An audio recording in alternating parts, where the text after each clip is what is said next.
This is revolutionary. Fusion reaction in T-minus 3, 2, 1. Fusion!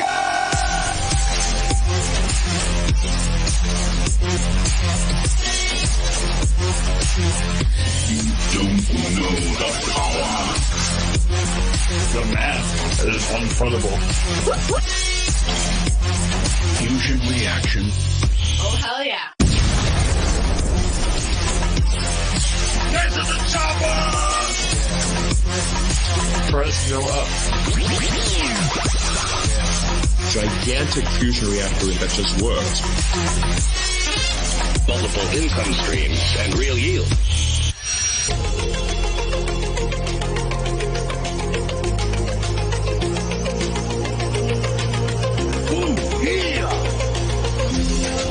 Cheats can no longer dump on your heads. The revolutionary decentralized finance protocol. Fusion reaction in T-minus 3, 2, 1.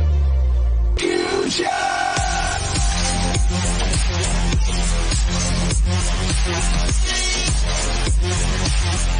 You don't know the power. The math is unfrontable. Fusion reaction. Oh, hell yeah.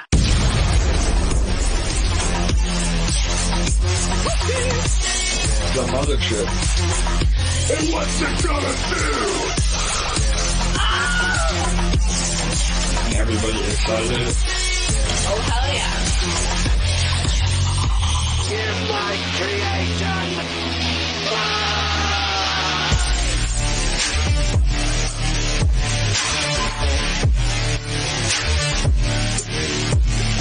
Fusion.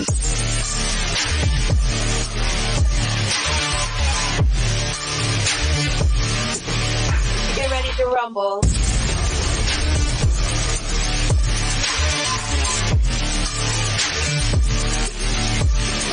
Fusion.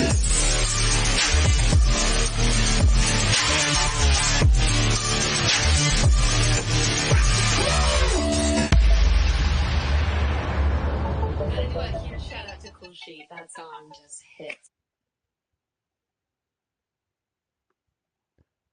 What's up, everybody, and welcome to EMP.Money, our live AMA, and what an intro. Let's fucking go. Oh, man, I am so hyped for this AMA today. We're starting off with an LFG for everybody. Shout out to Cool Sheet for absolutely killing the Fusion intro. That will be our new intro for the foreseeable future. Again, getting excited around EMP Fusion. We are literally hours away from launching. So what a day today. Please make sure to smash the like button, comment, subscribe, share this out to all of your fellow crypto enthusiasts. And we're going to have a mega AMA today. We're going to go over everything, the updated white paper, the UI for Fusion, how to get prepared, and a mega dose of questions for from all of you. So without further ado, though, I want to introduce my co-host with the most and fellow team member, LA, today is the day. Wow, man, I'm excited. Oh my god, that intro, holy crap, that just really pumped me up. Cool Sheet, you just outdid yourself. Like, I legit both times listening to it had chills. Like, so good. The graphics, I think it's the graphics with the music. I was just picturing us all like in a nightclub at some EMP Fusion celebration. I love it. With like Cool Sheet on the tables and like AJ on the mic. I love it. Yes. Oh man, no doubt, LA. Again, Cool Sheet absolutely killed it. Please go show him some love. Again, his YouTube channel is Cool COOL Sheet SHEET, no S.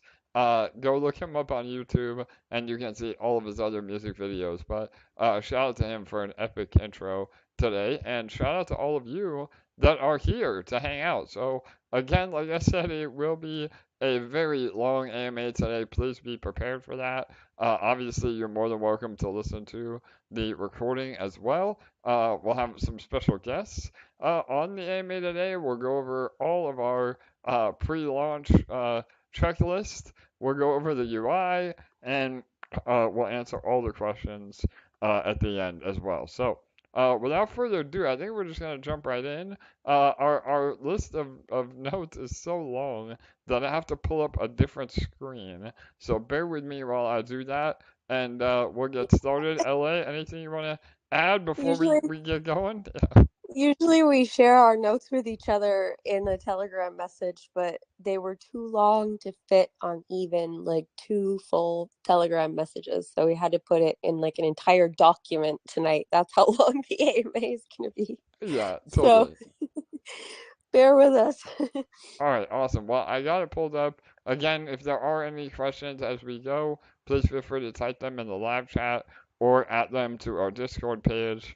That would be the best way. We have a ton to go over. So, like I let off already, it is an absolutely celebratory day for all of us. The infamous when Fusion, for over a year now, we finally reached the finish line. So, again, we could not be more excited for the Fusion launch tomorrow. The first beta alpha, again, I'll drop it right now. We are shooting for a launch time of 1700 UTC. So that is 1 p.m. Eastern. And again, you can do the math on the time zones. From there, it's about an hour later than we usually do our launches. And again, we're shooting for that. Again, please understand with launches, it may be a little bit delayed, but we're, really shooting for that time. And we want all of you to be prepared because remember, once the launch does happen, then there's that 24-hour countdown on the early sacrifice bonus. So you will have a full 24 hours no matter when we launch. But I just want to make sure everybody is prepared and can plan accordingly. So, and we'll talk more about that in the end. So, again, on tonight's AMA, we're going to go through an overview of everything with you, everything you need to know, maybe some things you don't, but a lot of, again, loose ends will be addressed today. So, I did want to share one like super hyped up thing just to yeah, start off the show that I completely forgot to put in the notes. And I did drop this super late at night before bed for anyone who was up late last night and happened to see it. But I did the math. Well, the kind of math I like to do is adding up how many AMAs we have booked. I love I can it. do Let's that math. go. Yes, that's easy I'm not gonna math. screw that up. But I did the math last night just because I was very excited. I saw a very full calendar, and we have 28 AMAs, including the 2 that dropped today. We have at least 8 standalone videos dropping, and a full banner ad. And all of that is happening over the next 2 weeks. So we are going to be very busy bees. AJ has one run of 3 days in a row with 4 AMAs each.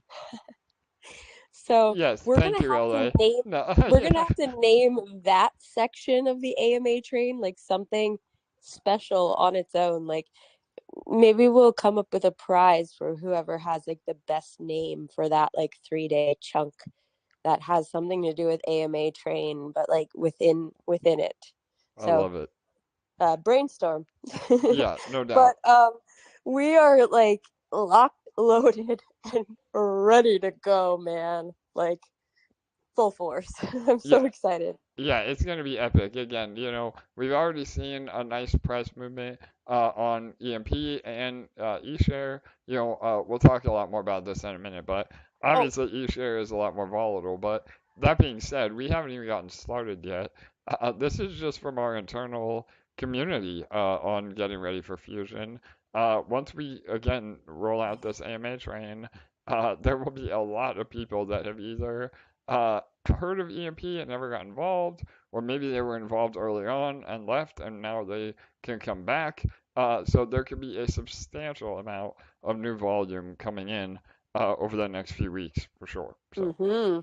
And big shout out to Crypto Pride and Moonshot Max, who both dropped videos today going over the white paper to prepare everyone for sacrifice. So if you haven't checked those out, I dropped all the links in our groups earlier. Go show your support, check those videos out tonight, tomorrow, and show some love in the comments on their videos. yeah, no, absolutely, LA. We strategically did our AMA train after Fusion, but a lot of our longtime supporters have put out standalone videos just to get everybody prepared. So yeah, major shout out to Crypto Pride, Moonshot Max, and Crypto Richie. Crypto Mischief Richie. Yes, He did a great video a few days ago as well. absolutely. Right. Yes. Yeah, cool. All right, so let's I guess we'll start off with some highlights from yesterday's announcement. We just want to start with a few things that we mentioned in the email. So, Ellie, do you want to go over that real quick, and then we can jump into some more specifics? Yeah. So we wanted to start out by highlighting, just a few of those things that we sent out on that email and post yesterday, because we just really felt like that was an important way to kind of set off the tone for tonight before we dive into some of the specifics about Fusion and the white paper and get into the UI. So we were asked a few weeks ago, I don't know if you recall, one of our Discord questions was asking us, how certain are you that you're going to regain peg, and how committed are you? And it even went to say, are you mildly committed? Are you all in? And we want you guys to know there has literally never been a moment that we have not been all fucking in or fully committed. There's never been a moment when our belief has wavered for even a brief second. Fusion has been one of the biggest undertakings we have ever taken on. And truthfully, it has been much bigger of an undertaking than any of us ever expected. And there's been 1.5 million hurdles and obstacles thrown at us along the way that we pivoted around and climbed over. But everything's worked out. And you know what? We're very grateful for that journey because we have learned so much along the way that we wouldn't have learned had we not had to climb over those obstacles and mini molehills and, slightly bigger hills For sure. to get to where we are today. And so, it's a great lesson for life. Obviously, I'm not going to go on a tangent, but, everything happens for a reason. But we are 100% certain, and we know exactly where we're going. That being said, we also really want to do our best to help everyone in our community start to transition our mindsets around what it means to be involved in DeFi when it comes to Fusion. Because in the past, getting into a new DeFi protocol outside of EMP is all about, getting in quick, making quick gains, taking out as much as you can out of the system to make sure you get out what you put in as quickly as possible, because a lot of DeFi protocols crash and burn very quickly, and you want to cover your own ass and take as much out as you can as quick as you can. And that mindset is all about adrenaline and rush and, let me get out what I can. And it's not necessarily about, long term. It's not, relaxed and sustainable, and it's not what we're shooting for. For sure. And that is very much so the mentality around most of DeFi. And even though EMP is a lot different and we focused on education so heavily, in those first few months of EMP, every time the boardroom would print, there was a big sell-off of EMP because a lot of people didn't believe we would be around for 2.5 years. They wanted to make as much money as possible as quickly as possible. because they didn't know how long we would be around. Even though we were doing better than most other DeFi protocols, there was no guarantee we were going to last as long as we have. It's, we are such an outlier. And so Fusion is so entirely different from all of that. Fusion is all about long-term sustainability, safety, and passive income for all of us. And so it really takes adjusting your mindset slightly. That does not at all imply that there will not be incredible earning potential, because hell, yes, there will be. But it's 100%. all, yes, but it's all about adapting your mindset to feel a lot less rushed, a lot less adrenaline packed at your entrance, and more of an easygoing, organic rise and momentum building experience. Because this is what builds true sustainability. And most of us here are looking for years worth of passive income out of this project. I even had a conversation today with one of my favorite emperors who told me he plans to retire off of Fusion. And I loved that. That gave me hairs sticking up on my arms, because, I can envision that and I love it. And For so, sure. do we believe we will get back to peg? 100%. But do we aim to repeg and hit $500 eShare on day one of Fusion? No, we don't. Because if we achieve this on day one, it would likely be very challenging to maintain. And when we get back to peg, we intend to stay there. We have an extremely, extremely strategic plan in place when it comes to peg. We've really, really focused on this and put a lot of really bright minds together. We have a very strategic plan. And the main focus now is just for all of us to have a very safe and seamless launch tomorrow. And what we want to see is a gradual rise back to peg that will be very organic and sustainable. And we want to let that momentum build gradually. And that is not at all us saying it's going to take a year to get back to peg. That's not at all what we're implying here. We just want to help adjust the mindset from thinking it's going to happen in a single day, because we actually don't want it to happen in a single day, because we want it to last. I love it. Man, that is so bullish, LA. You got me fired up. That was the perfect opening to what we're about to, partake in. And everything LA said is 1,000% true. We have put some of the biggest brains in crypto behind all of this rollout and math and, game plan of, like LA said, not only regaining peg, but then maintaining peg. And yeah, I think, you said it perfectly. I don't want to continue to talk about the same stuff because we have a lot to go over, but the whole idea is everything that we've said from the very beginning. We want to provide a very sustainable passive income platform with exposure to Ethereum. And that was our mission statement literally from day one, minute one. And now, even through all the trials and tribulations that we've gone through, a massive bear market that we could have easily just given up and walked away.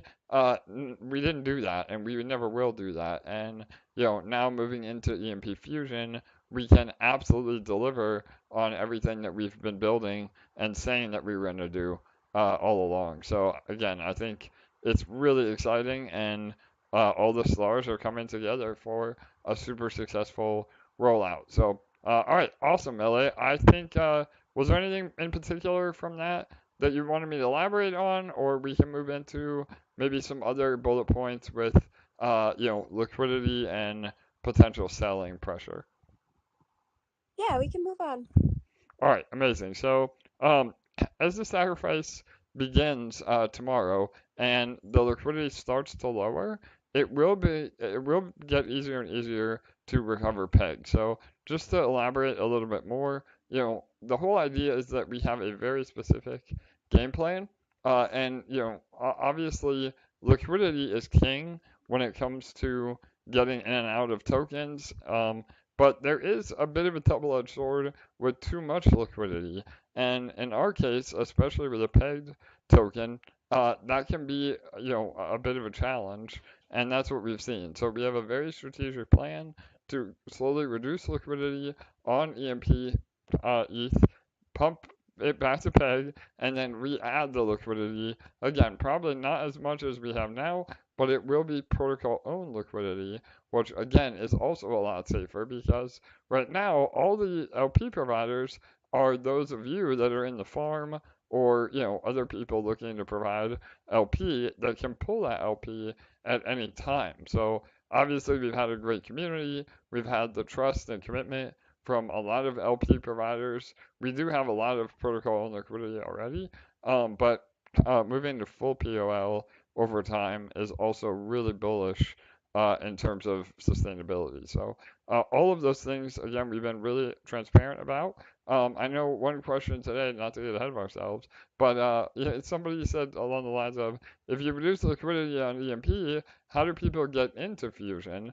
And again, that is a good question, but it's looking at it a bit, not the right way. So no matter what, you will be able to buy EMP off the market, and as long as we're below peg, you are getting a great arbitrage opportunity because of that peg bonus, where you're much better off buying EMP off the market.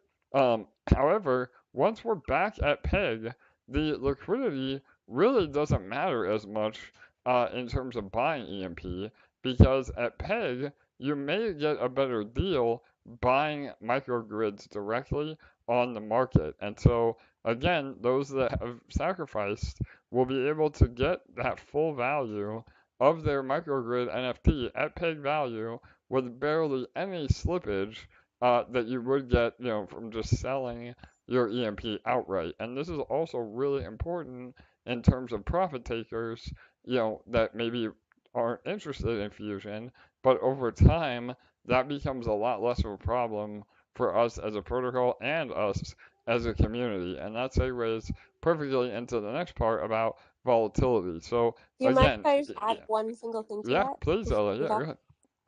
While we're at peg as well, aside from buying microgrids, a great way to enter the system is on the homepage. You're very much able to deposit/sacrifice with BNB, ETH, USDC, or USDT. And when you sacrifice with one of those options, obviously when we're below peg, those options don't give you the peg bonus, so you wouldn't want to use them. But when we're at peg, if you use one of those options, under the hood, it's still putting EMP in your microgrid. Yep. So it's still putting buying pressure on EMP, but you're not experiencing any ill effects from low liquidity. Yes, 100%. So again, to kind of just clarify that a little bit even further is, a lot of those trades under the hood will be treated a lot more like OTC, where the treasury is what is facilitating that EMP buy. So to Ellie's point, again, and that's why it's so important that we do recover peg, because then we enter what we call a flywheel effect, where the system is essentially feeding itself. And that is when the APR and the rewards and the exposure, price exposure to ETH, all of that is working perfectly in harmony and makes the protocol even more powerful. So again, back to the original, concept where we would always say, don't sell EMP. When we were putting in the boardroom, that's because if we all work together, we actually make more money in the long run. That same principle applies to Fusion, not necessarily, don't sell EMP, but the fact that when we recover peg, like the only way to really earn in the protocol is being involved in Fusion. And that is so powerful in terms of, again, eliminating that prisoner's dilemma, where LA said every time the boardroom would print, we would all, get so excited for the piggy dance, but then inevitably people would sell EMP, it would go below peg, and then we're again in this dilemma and beholden to whales or bad actors or whatever you want to call them that are continually dumping EMP, and Fusion mitigates all of that. So, all right, awesome. Anything else, Ella? Sorry, before I move on. No, you're good. All right, perfect. So again, there will be a lot of volatility along the way. I mean, even today we see, a nice sell-off on eShare, but you have to understand that all this volatility is less and less of a problem the more that we are able to mature under EMP Fusion. So again, I think that, like LA said earlier, it won't be an overnight repegging.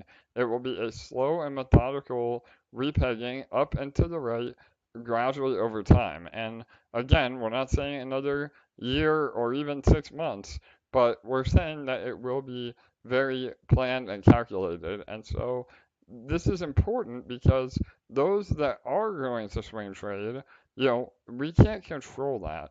So we have to essentially make it to where the protocol itself can protect against those sort of swing traders, and we do that through sacrificing to begin with.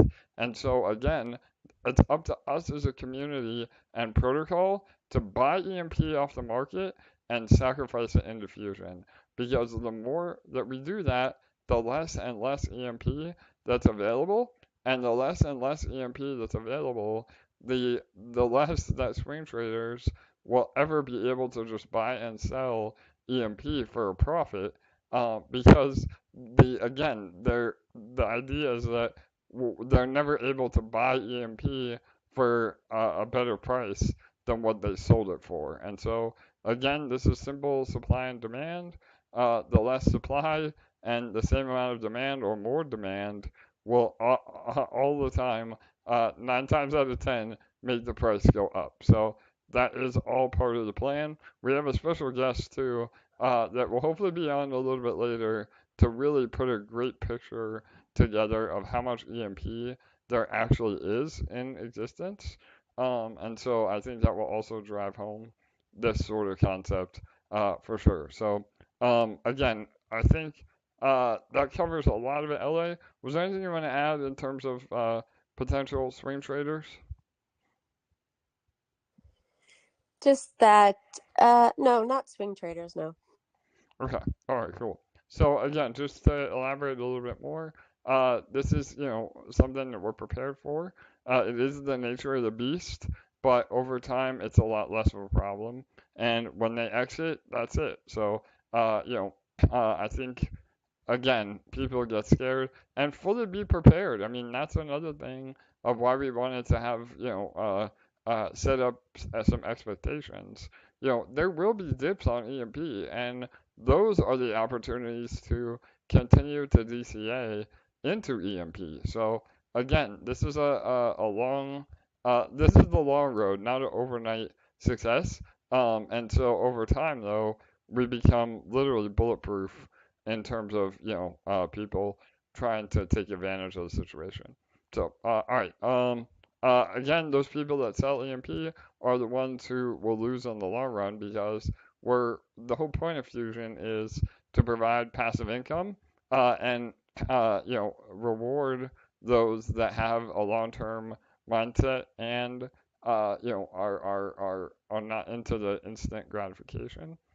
Because yes, obviously if you sell EMP, you're getting paid, but you are forfeiting the opportunity to get anything from the protocol from there on out. And on top of that, Fusion is not a sunk cost. So even if you wanted to maximize your profits, you are still better off sacrificing because you can sell your microgrid at any time in the future, at peg value. And so you're actually getting all of that price appreciation without any price impact.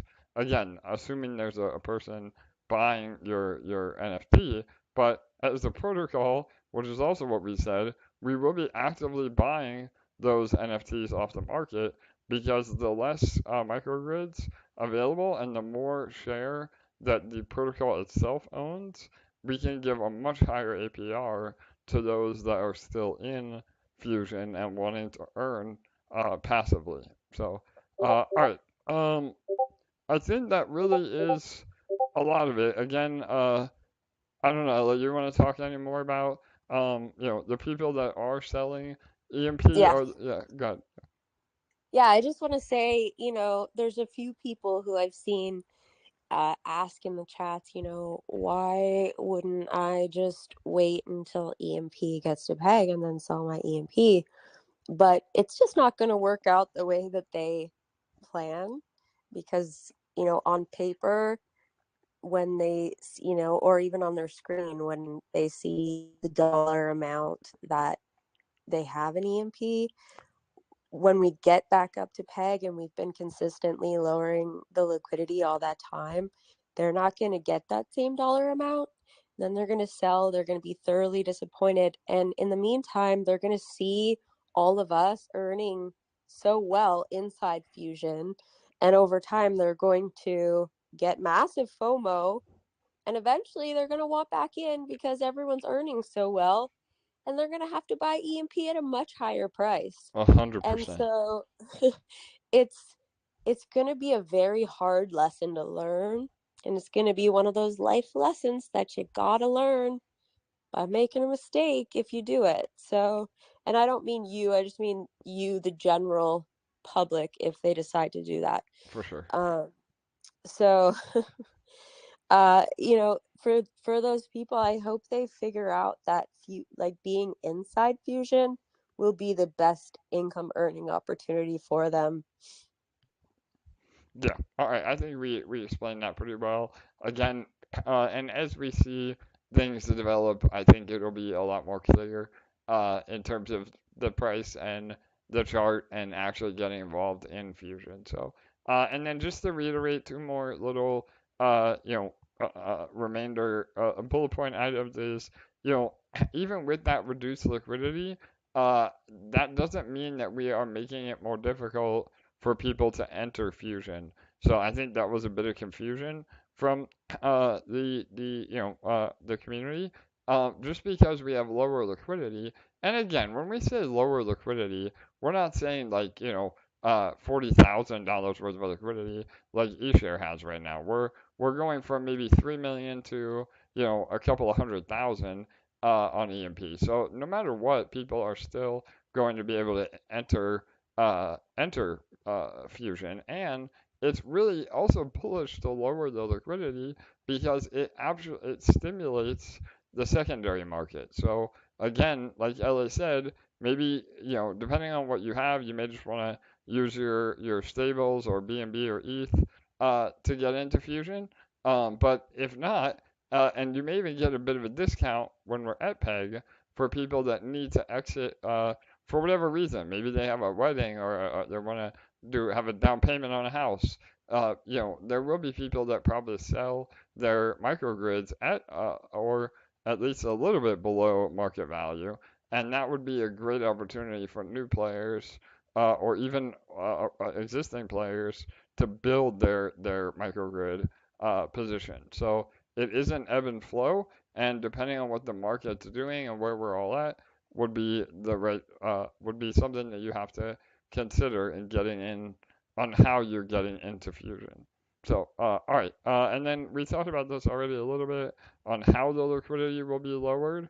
Um, but again, in the vein of full transparency, a lot of the funds that are sacrificed, even some of the treasury funds, all of the LP that is sacrificed, we will then break that LP and then use the Ethereum side, accordingly, whether it's distributing that as rewards or buying EMP to help the peg. We have a lot of flexibility in the beginning, and then once we do recover peg and are able to maintain peg, then we move into a much more automated system where everything is done. Everything is still done through smart contracts even now, but we have a little more discretion as a protocol at the moment, just while we're in this recovery phase. So once we're at peg and everything's looking good, then everything becomes a lot more automated. And again, we'll have all the reporting that everybody's been asking for, where the revenue is coming from, where it's going, and into rewards, and also supporting, not only EMP, but also the price of eShare as well. So, all right. Anything else about liquidity or potential selling pressure? Go ahead, Ellie. No, I think we're good to move on. All right, awesome. All right, you want to go into this part a little bit about expectations for Yeah. the MVP? Yes. So, we are so damn excited to launch Fusion. And as we go into Fusion, we want everyone to remember that this is the MVP, the minimal viable product. And some things have been simplified in the name of getting MVP out to everyone as soon as possible, and also to help early adopters to get familiar with how Fusion works and operates. The development will be ongoing from, it's not going to stop at all, even for a day. For sure. And this will allow us to implement even more bullish upgrades in the next few weeks, and also to get your feedback on everything. We have included some really special bonuses in the MVP beyond the monetary bonuses being offered for sacrificing. These are for early adopters as a thank you to all of you who have stuck it out with us on this journey to launching Fusion. So it's important to note, though, that some of these bonuses do have a time-limited expiry on them, and that expiry is whenever the full version of Fusion is ready. We will go over that in more detail when we get to the battery part of the show. All right, amazing. So, Ellie, do you want me to go ahead and pull up the white paper and go through this together, or just go one by one? Okay, awesome. Give me one second here while I get this up. Bear with me, and maybe any preliminary questions we can go over. Give me just 1 second. Sorry, guys.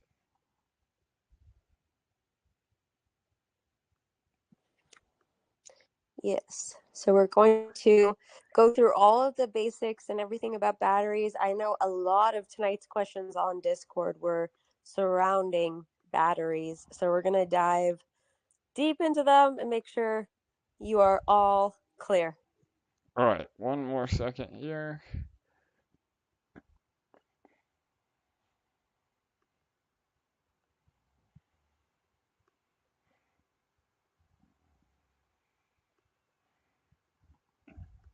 All right, can you see that okay, LA? Hopefully we're good. So yeah, I'll have you, you're gonna have to go through the notes then, and read everything out because I have to have this white paper up. So again, we got a tag team in here. Bear with us, everybody. So, all right, you want to go to the battery section, LA? Yes.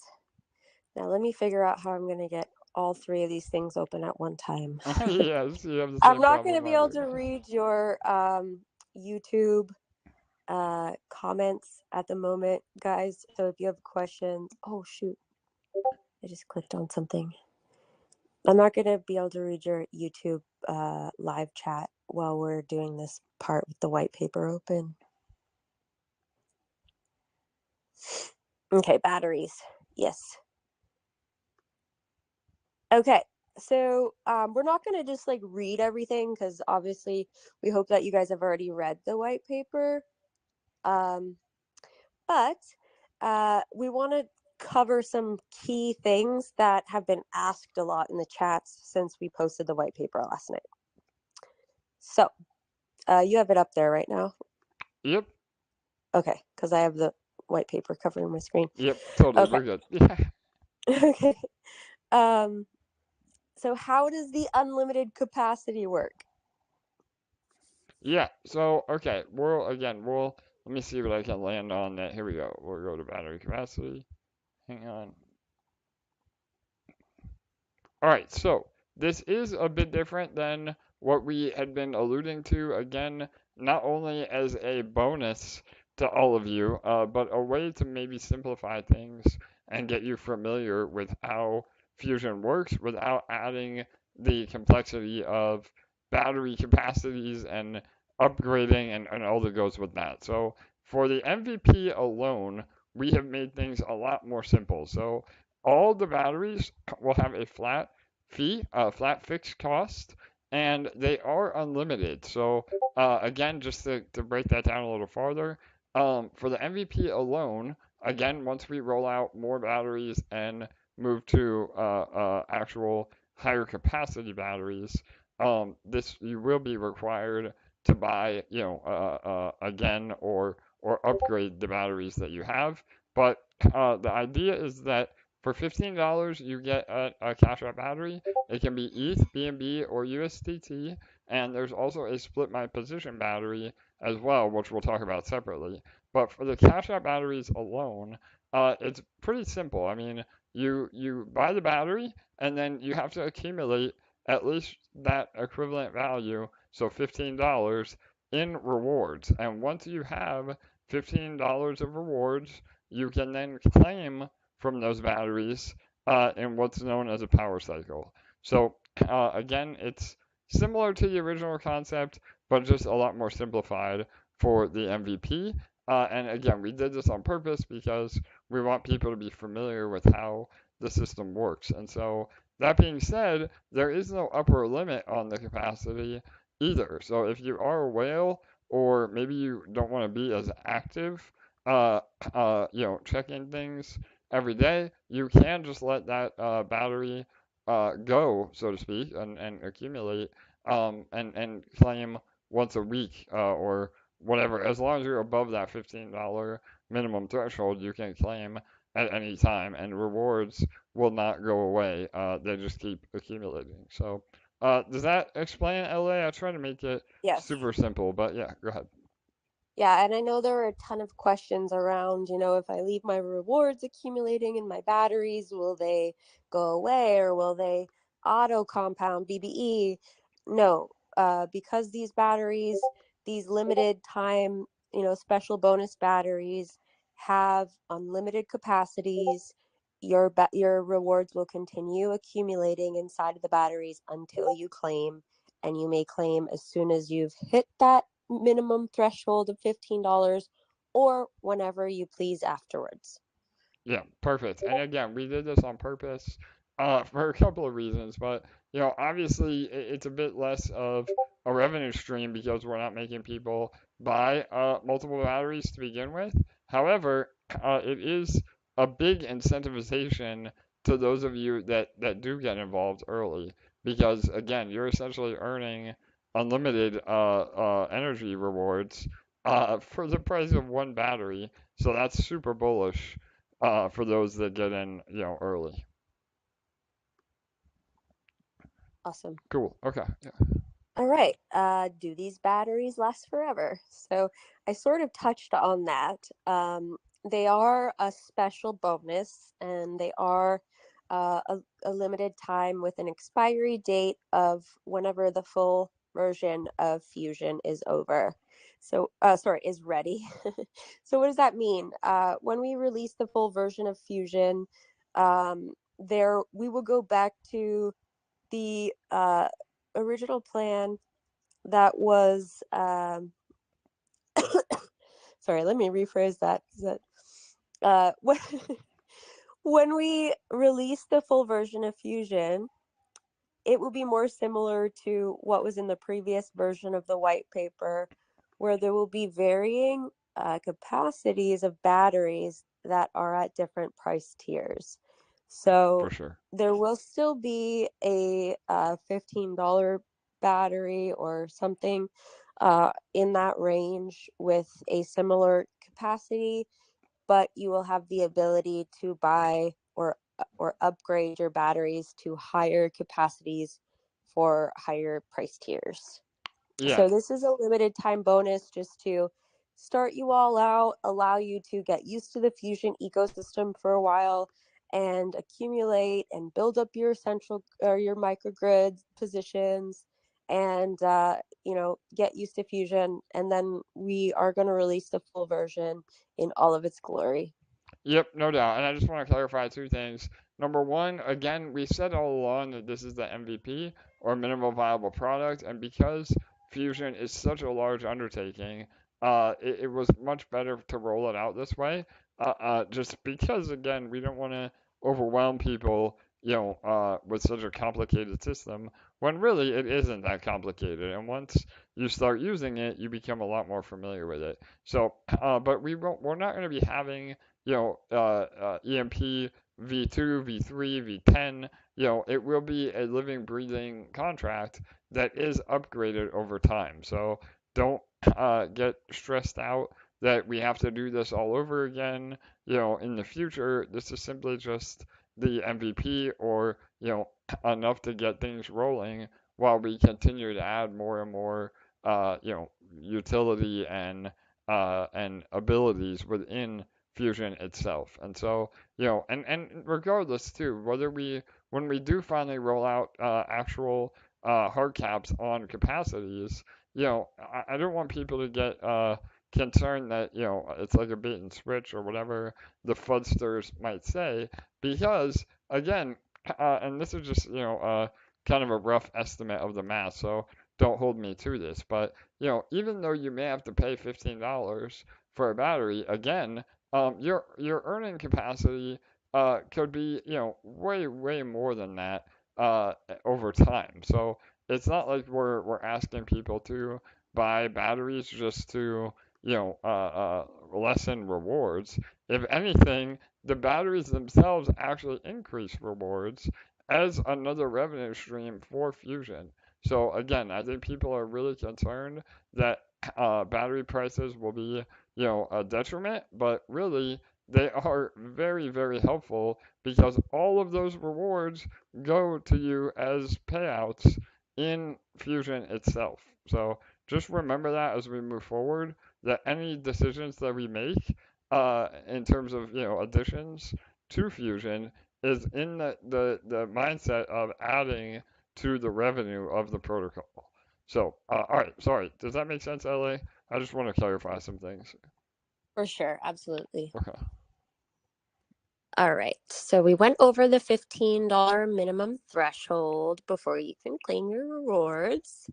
We went over that you can let it accumulate as much as you want before you claim.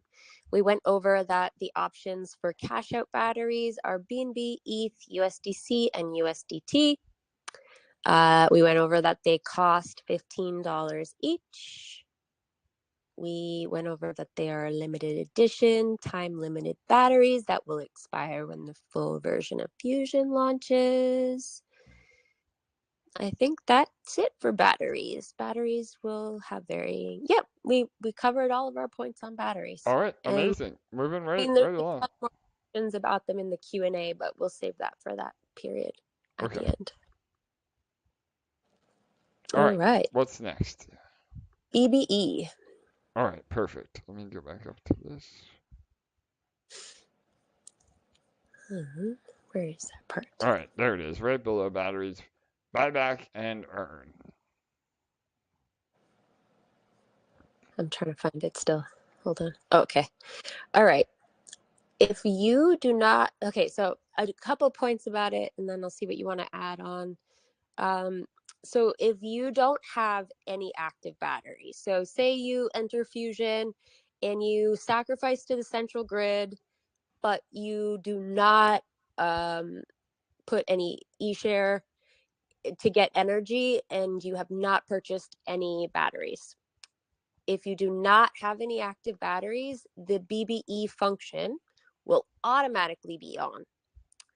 If you do have active batteries and you wish to turn it on, there's actually a toggle, a button that you can toggle on and off on your dashboard. And so if you do have active batteries, but you do want to turn the BBE on, you'll just have to switch it on your dashboard. Perfect. Anything else you want to add to that? Yeah, so a couple of things, just from a strategy standpoint.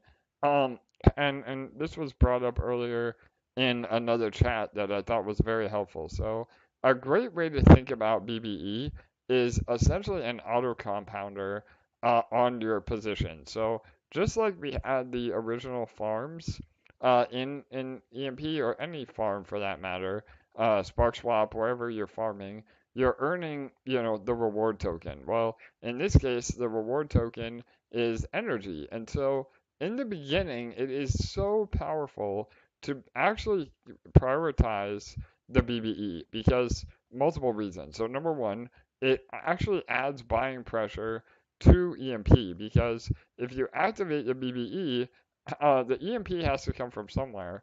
So rather than your rewards being cashed out to ETH or BNB or a stable token through the batteries, your rewards are actually used to buy more EMP off the market and then add that to your microgrid. So in the beginning, especially for smaller players that may minnows or dolphins or whatever, if you want to accumulate without having to bring over fresh capital, this is ideal for you. And because the BBE can be turned on and off, you can be flexible where maybe for the first few months, you actually just do 100% BBE to build your position, and now you're earning way more from your share ownership in Fusion because you sacrificed, again, not to confuse people, but you omitted the ability to earn right away in hopes of earning more in the long run. So it's really powerful not only to help the protocol, but also to help you as the investor because you're building your position. And remember, it's not a sunk cost because at any point you can sell your microgrids and again, if you BBE long enough, you can potentially double your position just from the BBE alone over time. So again, that's really, really important that people realize that. And, it's also super helpful to the protocol. And I've alluded to this a few times, but in the future, there may be a situation where we have to retire the BBE because there will be no more EMP on the market to buy. So in that situation, those that did BBE in the beginning have an amazing advantage because they took advantage of this ability. Because again, and we've said it many times, there absolutely could be a situation in the next year or whatever, however long it may be, but where there is no more liquid EMP, and the only way to get into Fusion is buying somebody else's microgrid. And if all of us are earning so well that we don't want to sell the golden goose or the money tree, so to speak, then it will be really hard for new people to get in, and we become a private investment club that just is earning rewards every day. So again, that's our. I know LA and I have a vision of that where we're all one big happy family just earning Yeah, every me day. too. So yeah, totally. But all right, does Mhm. that help illustrate the importance of that, LA? Oh, did we lose her, LA? Was I talking muted? I Oh, thought yep. I un. Nope. Now you are. Oh, Can you hear me? yep. Okay. I said absolutely for sure. Okay, perfect. Okay. I think we're moving on to the marketplace. All right. All right. So, just a basic rundown. In the marketplace, you can exchange eShare for energy. You can also buy a power pack. So just a little bit of a rundown as to what a power pack is. If you would like to exchange 5, 25, or 100 eShare for energy, you're going to get a bonus. So you can get up to a 15% bonus when exchanging eShare for energy in order to spend that energy in the marketplace. And so a power pack is a one-time bonus that you get when you're exchanging that eShare for energy. So think of it like, and this is going to be another food analogy, I apologize. Think of it like when you're at the grocery store, how they have deals where they might say 1 for 10 or 3 for 25. Once you bring those items home, you don't get to keep bringing them home for that same deal.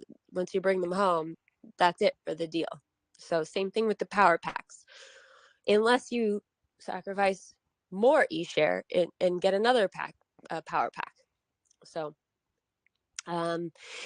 once you have that energy, now we'll answer this question in the Q&A more thoroughly, but once you have that power pack and you've purchased your batteries and you maybe want to save the rest of that energy to buy a microgrid or something else in the future, that energy doesn't go away. It is stored in your microgrid and it will be displayed on your dashboard, and it's ready for you anytime you want to use it in the marketplace.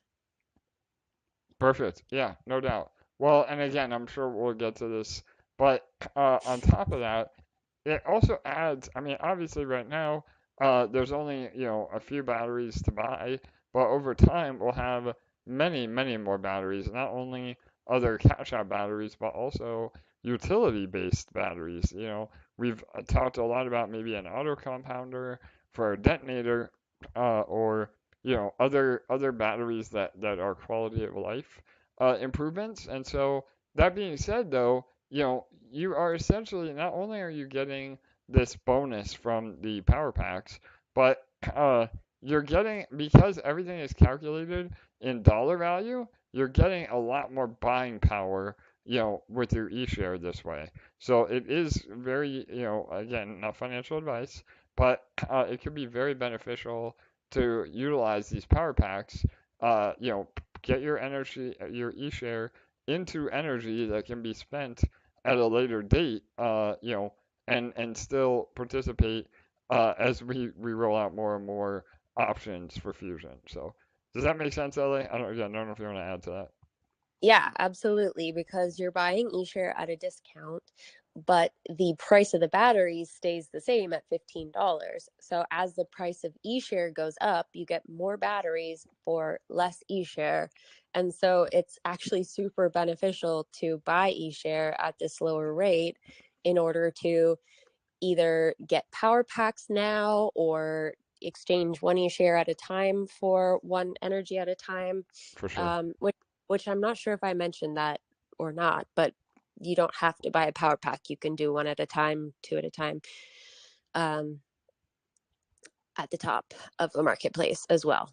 So Yep, and we'll show that in a minute too. But yeah, okay, cool. And we do have, again, some surprises. There may be some upgrades to those visual representations of the power packs for sure. And so in the marketplace, you can sell part or all of your microgrid. If you're selling part of your microgrid, you'll need a split my position battery. If you're selling your full position, you will not need a battery. When selling your microgrid, you're only selling your ownership position of the protocol. So your batteries do not go along with it. They'll be burned when the sale goes through. Yeah, no doubt. And that is a bit of a change from the original white paper, just so everybody's clear. Again, because the batteries are already very incentivized without any capacity upper limit, we are going to make it to where if, you would have to just buy batteries again. But if you already have a microgrid, then you probably already have batteries. So if you're buying off the market, it just adds to your microgrid, and you still have the batteries that you already own. But yeah, if you're That's selling the one whole more thing, thing yeah, go ahead. to add. Yeah. Yeah. So if you already have a microgrid and you're buying another microgrid off the market, you don't end up with two in your wallet or anything like that. What happens is you simply have the value, the balance of that ownership stake added to yours. Perfect. Yep, 100%. Perfect. So I think we're ready to do our live demonstration. I am going to run away from the computer for just 1 second while you get that set up, and I will be right back. All right, perfect. Let me go ahead and pull this up. Hang on, everybody, and a drum roll too. The first official live UI. So hang on 1 second.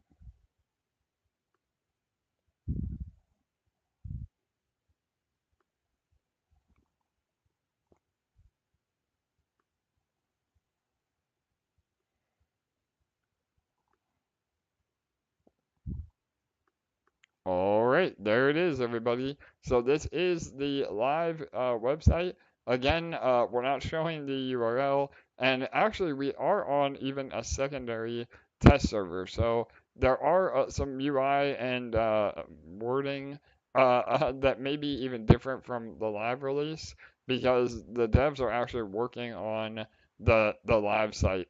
So we didn't want to show them working in real time in case there was other things that moved around or temporarily broke or whatever else. So just understand that even what you're seeing today, the actual content might change, but this is 99% of what it will be tomorrow. So just to familiarize yourself and again, the beauty For of sure. Fusion is, and LA said this at the very top of the show, there yes, you're gonna have FOMO to get involved within the first 24 hours, but you don't have to be so adrenaline rushed and panicked, to get in within the first minute of the first day. So just take a Mhm. deep breath, make it around your schedule, but just know that within the first 24 hours is important. So yeah, all right, awesome. Ella, are you back? Yeah. Cool Sheet's new song, Pax is full of adrenaline. Yeah. We don't need to be that way. Yeah, 100%. So, all right. So, do you want me to just run through it all, LA, or is there a particular order?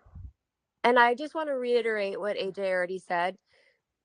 Don't let some of the headings or the writing on certain sections confuse you because this is a test site. It is a slightly older version, and some of it has really changed on the live site. So, especially when we get to the marketplace, just don't let it confuse you. Yeah, no doubt. And the reason we're showing this is just to familiarize you with the actual buttons that you need to press, and none of that will be changing. So, Yeah. yeah. All right, awesome. I'll just go right into it, Okay. LA. So yeah, Oh the yeah, sacrifice. yeah, good. The sacrifice. So yes, the sacrifice. This is the number one thing that you need to pay attention to. There will be a minimum deposit where the contracts are still being pushed live, but it will be most likely 10 EMP. So again, very low minimum as well. But this is what you do. So you will connect your wallet just like you do with any other site. You'll come here to sacrifice, and here are all your options. We'll also be having up EMP and eBond. They're again on the live site. This is the older version, but you simply select, whatever it is. In this case, EMP, and then you can deposit as much EMP as you would like. And again, with EMP ETH LP, you don't need to break your LP. You do have to withdraw it from the farm, but you don't have to worry about separating it. You can then just deposit that entire amount into Fusion and sacrifice. And then down here, it will show you the sacrifice points that you will be receiving. And again, those sacrifice points directly relate to your ownership of the protocol. And then once that is deposited, again, I don't have it live, which, this again, you have to deposit first, and the contracts still need to be pushed. But this area right here will turn into an actual dashboard based on what you deposit. And this is where you'll be able to toggle, your different batteries or see your share of ownership, not only in terms of dollar value, but also in terms of EMP and your rewards that you're accumulating. So on Monday, after Fusion is live, we'll do another walkthrough and really go into detail on the dashboard as well. So, all right, anything you want to add to the sacrifice part, Ellie? Yes, I have some notes here. So I have some notes. Nobody is gonna get an early start. Everyone will begin at the exact same time. Uh, and the eShare farm will unlock immediately prior to or right at launch. So just a couple notes for sacrifice while we're at the sacrifice section. Perfect. And again, all this up here too will update in real time based on the peg value of EMP and the price of eShare. So we have all the metrics that you could ever hope for. And then again, those that don't want to do a deep dive into the white paper, which everybody should. I know it's not fun to have to read the white paper 69 times, but this is also some key information at a glance, and some other FAQs here at the bottom as well. All right. Do you want me to go through those, or they can go through them on their own? I guess. Yeah, they Right, can. Ellie? Yeah. Okay. Yeah. All right. Is that it for the homepage? Mm-hmm. Okay. Again, dashboard. This will show up on your once you're live, and then it will also show your battery options as well. Again, not a lot to show here, but on Monday, and as soon as you sacrifice, all the dashboard options will become available. And then last but not least, market. You mean on Monday we'll do more of a live site? Yes, sorry, yes. Yeah. So all of that will be available immediately after sacrifice. But yeah, what I'm saying is we'll go over it together on Monday's AMA for sure. Yeah. So, all right. So, boom, there it is, the marketplace. Look at those power packs. The beautiful power pack. So again, based on the microchip theme and the power, theme, we have the low, medium, and high voltage power packs. Again, please ignore some of the ratios here. All of that will be updated on the live version, but you'll be able to see, the eShare and the dollar value, and then that will allow you to buy, energy to be spent in the marketplace. So that's super bullish in terms of power Most packs. of what's written on this page in the test site, don't let it confuse you, but look at the cool graphics and get excited.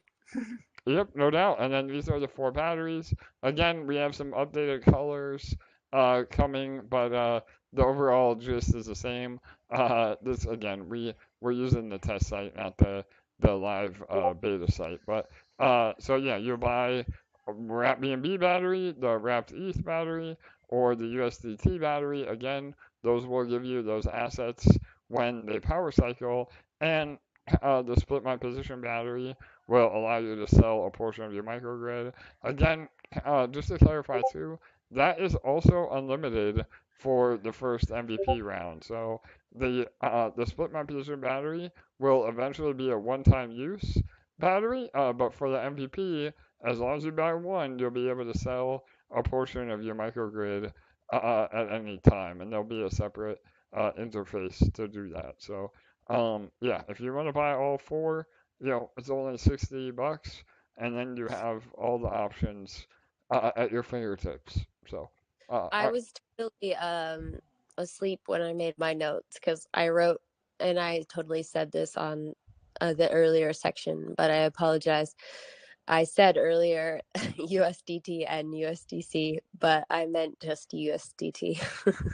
Yep, no worries. And again, not to confuse anyone. Yeah, the most liquidity is on USDT anyway, on BNB. So yeah, it'll be any stable coin option is good. And if you don't trust, USDT, you can always swap to BUSD or USDC on your own accord. So, all right, awesome. All right, anything else in? Again, I mean, the MVP is super simple. I think people get a little bit overwhelmed and confused, but there really is not a lot to have to know and understand. It's pretty straightforward once again you're actually using it. So yeah, anything You want to go back to the home page and we'll talk about the early sacrifice bonus? Yes. Okay. Not that it's written on there or anything, but just because it's the sacrifice page. So just a few details about the early sacrifice bonus. So this will be a global multiplier that applies to all assets sacrificed to the central grid based on time. This does not apply to eShare being exchanged for energy in the marketplace. It does apply to any claims made in our legacy contracts, like DAAS nodes, defenders, sentinels during the bonus period. AJ, we've had a lot of questions about this one. Everyone is burning to know, AJ, does it apply to BBEing during this time? Yes, so as far as it sits right now, it will not apply to BBE. So because that happens internally, you're not getting the additional bonus. And again, I mean, we're only talking a few days of that early sacrifice. So yes, the short answer is no, you will not get additional bonus on BBE. And does that also apply for the peg bonus? Yes, correct. So again, so that's actually a good question. I need to clarify that. My answer is no. That although no, it may actually apply. So all right, that is a great question. We need to clarify that. Again, this is why we do what we do and why we're rolling out an MVP. Do you know LA? Again, I know we've been talking to the devs on some last minute things, but I don't. I felt like the peg bonus did, but I was going to clarify with you. Okay. Yeah, we'll find out for sure. But yeah, I think based on testing and what we're doing, I don't believe it did. But either way, I mean, again, you're still getting that EMP. So, everything under the hood is still calculated in EMP. So, I mean, again, maybe, yeah, I think maybe it does. Because what's happening with BBE is that it's buying EMP off the market under the hood. So if we're below peg, then your dollar value, if you're going to sell your microgrid, that dollar value is at peg value. So yeah, I guess we worked through it on the AMA together. So yeah, the answer is yes. I do believe that it does apply to BBE as well, because again, it is EMP. Once we're not or once we're at peg, then there is no more, additional bonus, but that is still represented in the EMP that you've already accumulated in your microgrid. So. Awesome. And let's see if there are any more for that. The first 24 hours after sacrifice goes live will have the highest multiplier, and every 24 hours, the multiplier will slightly reduce. The early sacrifice bonus is added after the peg bonus. And just a slight note, the multipliers on the white paper have been updated since last night.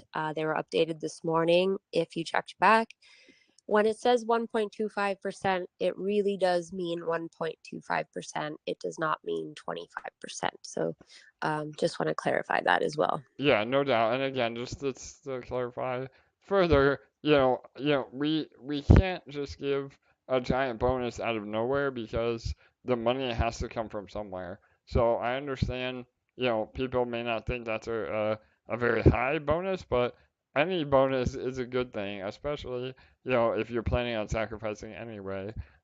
It's a win-win. So yeah, I know I have a bag ready to go personally, and I'm gonna do it, as soon as I can. So just remember that we have to always maintain a balance of what is beneficial in terms of FOMO, but also what is beneficial in terms of sustainability for the protocol overall. Absolutely, yes. Okay. Yeah, so that's it for the live demonstration. And I think we're going to have a little chat about Eshare. All right, awesome. Let me go ahead and pull up my notes again as well. We're moving right along. I love it. I think we're going through everything. Hopefully that helped. Seeing the live UI, hopefully that helps all of you feel more confident and prepared.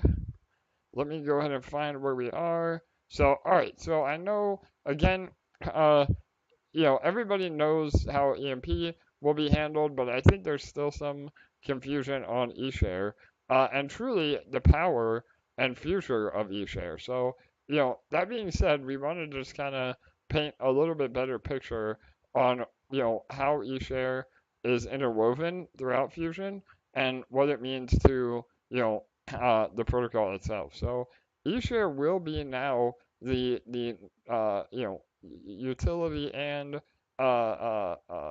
volume token of the ecosystem. So all the economic energy is being put on eShare, both buying and selling, again through BBE or through reward payouts, but also, again, I think people are underestimating the buying pressure on eShare as well. So we're going to go through all that as we go.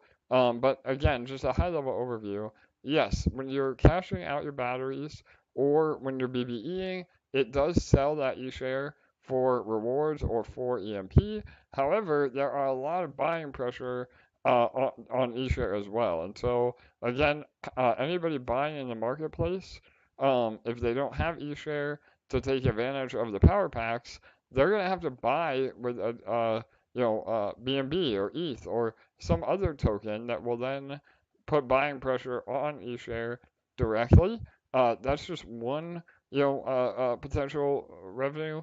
I'm sorry, potential buying pressure on eShare. And then number two is our revenue stream. So again, in order to reward people in Fusion, you have to buy the eShare first.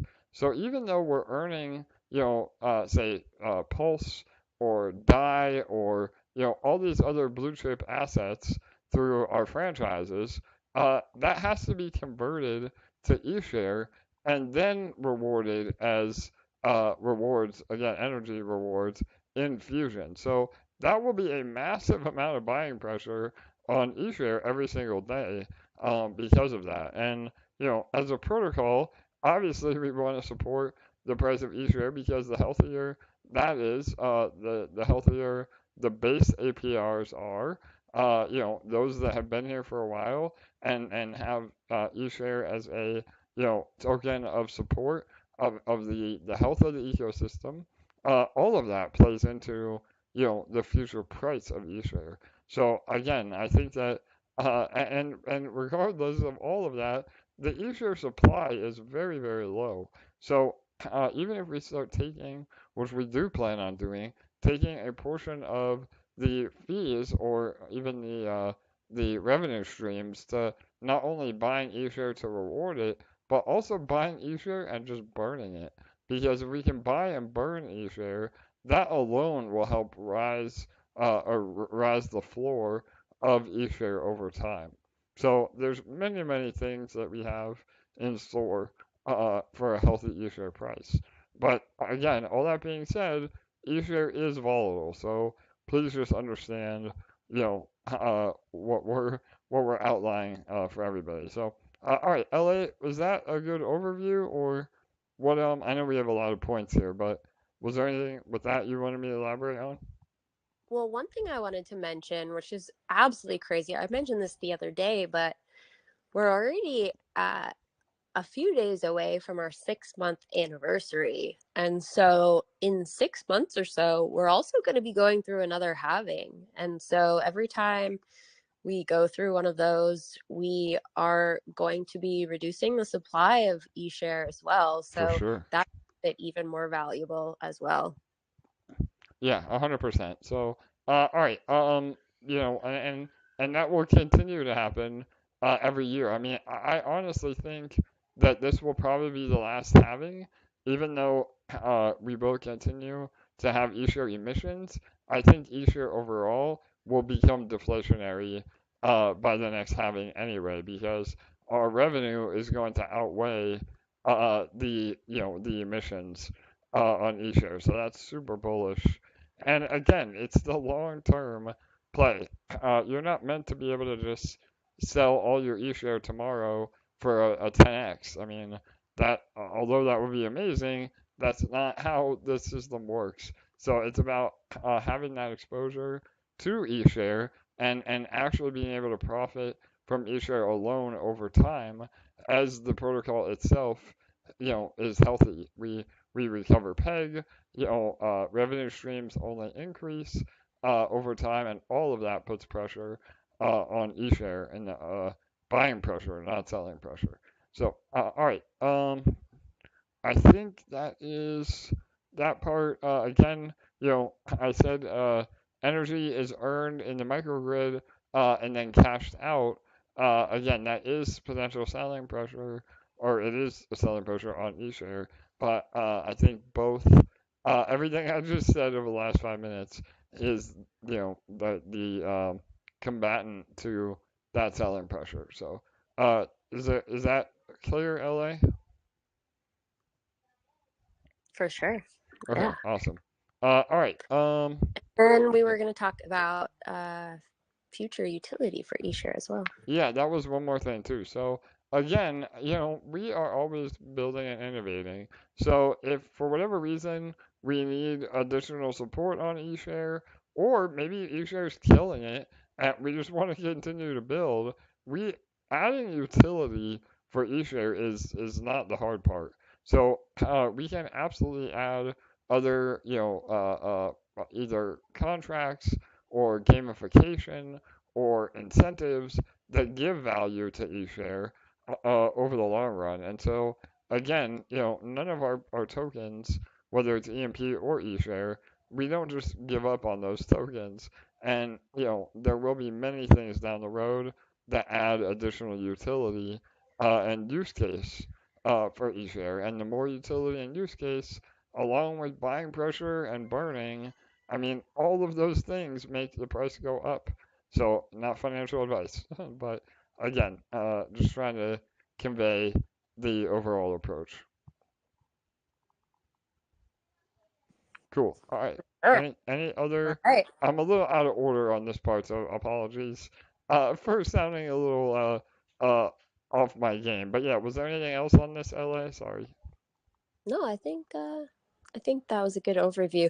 The thing I'm the most bullish on out of all of that is I think what everyone needs to fully understand is, and I'll just reiterate, is that point that you made about our external revenue streams and how most of them or all of them are not paying out in eShare, and we have to actually use those tokens to purchase eShare in order to pay out those rewards. That is massive.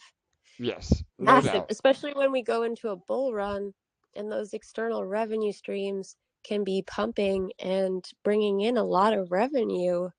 That's potentially a lot of buying pressure on eShare. Yeah, I love it. And again, that's not us just saying it on the AMA. The proof of concept is Sparkler. So again, bear with me here. I want to go down this tributary because I think it illustrates exactly what LA said. For those of you that are in SparkSwap and Sparkler, Spark is way more inflationary than eShare is. And, we are utilizing Sparkler with all the rewards that our SparkSwap generates. It goes and buys half Spark and half PLS. So and then creates the LP to reward you. And doing that alone has really stabilized the price of Spark. For even today and for the last few weeks, if not months, we've been outperforming Pulse itself, which again is proof that the buying pressure is way more than any of the potential selling pressure in terms of Pulse. And so now, if you apply that same concept, we don't even have to split the reward. So again, rather than buying 500, again, just hypothetically speaking, say $1,000 a day in rewards, in Sparkler, we're buying half Spark and half PLS. In Fusion, that entire $1,000 would go to buying eShare and then rewarding that to all the holders. So it is much more, again, powerful than I think people are wrapping their head around. They think that eShare is just only going to be meant to be sold, and that is not the case whatsoever. Yeah, and then Hot Llama just dropped a hot point in the comments. I love it.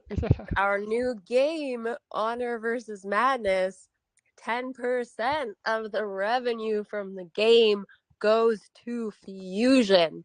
Can we just talk about that's not even remotely on the notes. I can't believe we forgot that. Yeah. But can you just for a split second talk about the type of revenue that Splinterlands may have had during the last bull run or the last run up to the bull run, and what what even half of that looks like? For sure, 100%. So, yeah, and we will do a full deep dive on Reverse Madness. For those that don't know, it is our surprise announcement of yet another revenue stream that's going towards Fusion, and it's in a vertical that we have no exposure to, and arguably it's really diversifying out of crypto as well, because although Reverse Madness will be have a lot of crypto elements, we are focusing more on just making a very fun game that will appeal to the wider gaming market. And so this is really important because it won't be play to earn, where the majority of that in crypto is just extracting value from the game, where you're going to actually want to buy this game to play it and buy cards, to play and have fun regardless of whether you're actually making money or not. It's the intrinsic value of a good game. And again, I mean, to LA's point, and Splinterlands is still considered a Web3 game, so that's even a smaller subset of revenue. But Splinterlands alone, I think the height of their success, they were doing about $1 million a month in revenue. So that would be, again, $100,000 buying pressure on eShare every month. So again, that works out to be $25,000 a week in buying pressure.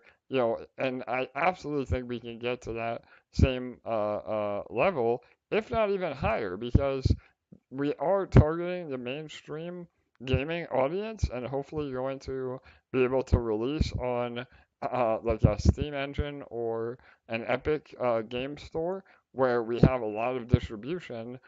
I mean, good God, I can't imagine.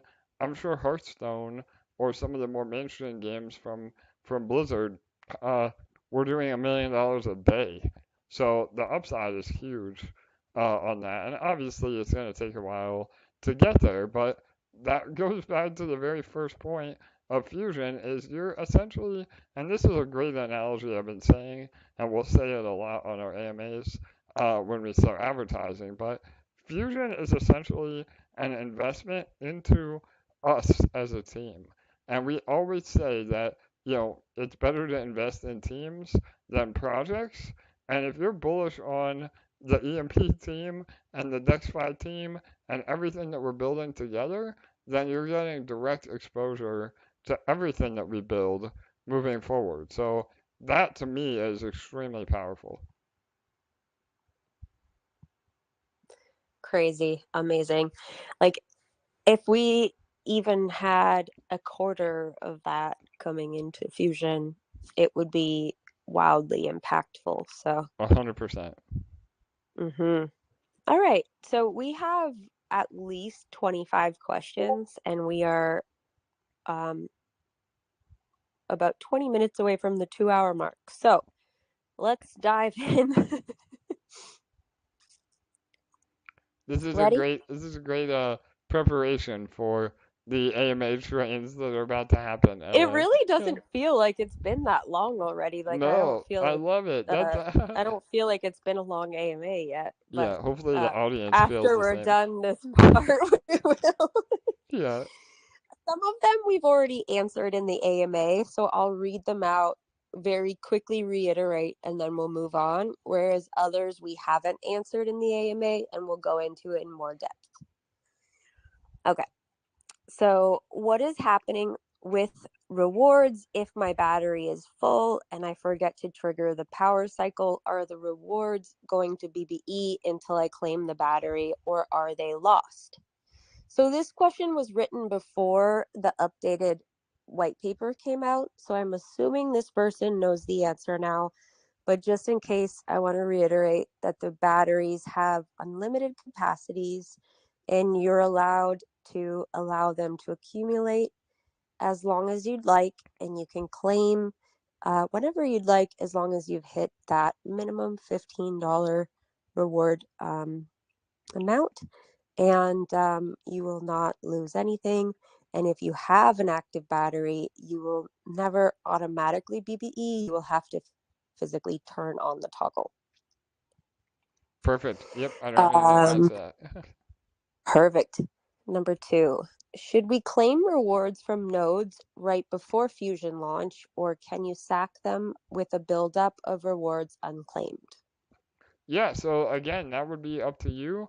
I would say it's probably better to claim your node rewards, a little more frequently in the beginning, just because, the more ownership in Fusion, the more payout you may receive. But it's really up to you. I mean, again, everything is still getting the peg bonus, so you could definitely let it build up and then just claim all at once. It's up to you. So, and depending on the size, I mean, if you're only earning, a couple of hundred EMP, then it's really not a big a deal either way. But if you have a large position in nodes and you're earning a substantial amount of EMP still, then I would definitely suggest claiming a little more frequently, especially in the beginning. For sure. But in a nutshell, in regards to tomorrow, whether you physically claim tonight or a minute before sacrifice starts and then sacrifice the EMP, or if you wait until sacrifice starts and then you claim and it automatically sacrifices for you, you'll receive the exact same amount of peg bonus on those rewards. Yeah, no doubt. Well, and again, just real quick on nodes, I think this is another really undervalued concept. Right now, a lot of people literally, and again, based on the on-chain data, even though rewards on nodes have gone down, a lot of people, I would say 99% of people claim their node rewards and sell them. So this alone, because now we're making it to where you have to claim into Fusion. This alone could be a massive reduction in sell pressure on EMP, which again helps us recover peg that much quicker. So, and we have a lot of really cool ideas with nodes as well. I'm not going to get into it now, and I don't want people to say, well, you said you might do this and you said you might do that, but we have a lot of cool ideas that can essentially, bolster nodes and make them attractive even more so for those that did end up buying nodes. So again, more info on that after launch, but we're always thinking of ways to reward, the community for doing, things that are healthy for the protocol. And nodes were, again, part of that success. People that went into nodes, that's why we had such success in the beginning as a tomb fork. So obviously we don't want to leave, those people out to dry. And same applies for DAAS. I know we get a lot of hate about DAAS, but everything that we do is meant to help support the ecosystem. And we have to also balance not destroying the ecosystem as well. So Awesome. Should we sack with a test amount of LP, or is it okay to sack entire farm? yeah, that's totally up to you. I mean, again, the contracts are safe. Even if they're, again, hypothetically, if there was a catastrophic issue that we didn't see, obviously we can take a snapshot and refund everybody and try again, so to speak. So it's funds are always safe, no matter what happens. But yeah, I would say it's completely up to you. You could sacrifice everything at one time or break it up. I don't know why you would want to break it up in different, deposits, but yeah, I would say stack early and stack as much as you can. Not financial advice, so. And the code has been rigorously tested so that everything is safe and sound and seamless. 100%. Wow. Okay, when the BBE triggers, will your dollar value of earnings for the day be buying discounted ETH sorry, discounted EMP off the market if we are under peg and crediting your microgrid at peg value? Yeah, so this was part of that discussion we had earlier Yeah, where I had exactly. to think through it a little bit. But yeah, I mean, and again, forgive me. I mean, LA and I are juggling 10,000 balls in the air at one time. But yeah, after I was able to sit and talk about it and think through it, then yes, that is the case. Because again, under the hood, it's buying the EMP off the market, so it would be getting the peg value. Okay. Once sacrifice opens, is there a waiting period for anything, or are all functions of the MVP open, including battery power cycles? Yeah, for sure. So the answer is there is no waiting period. However, you remember there has to be a $15 minimum threshold before you power cycle. So if you're a massive whale and you get in early, then you may be able to power cycle, on the first day or even in the first few hours. But yeah, for the average user, it may take a day or two or maybe even a week, again, depending on your size, of getting enough rewards to meet that threshold. Yeah. Will there ever be a possibility to claim the EMP on another new wallet? Mine has been compromised for 1.5 years now. Hopefully, it will be possible to rewrite which wallet can claim the EMP.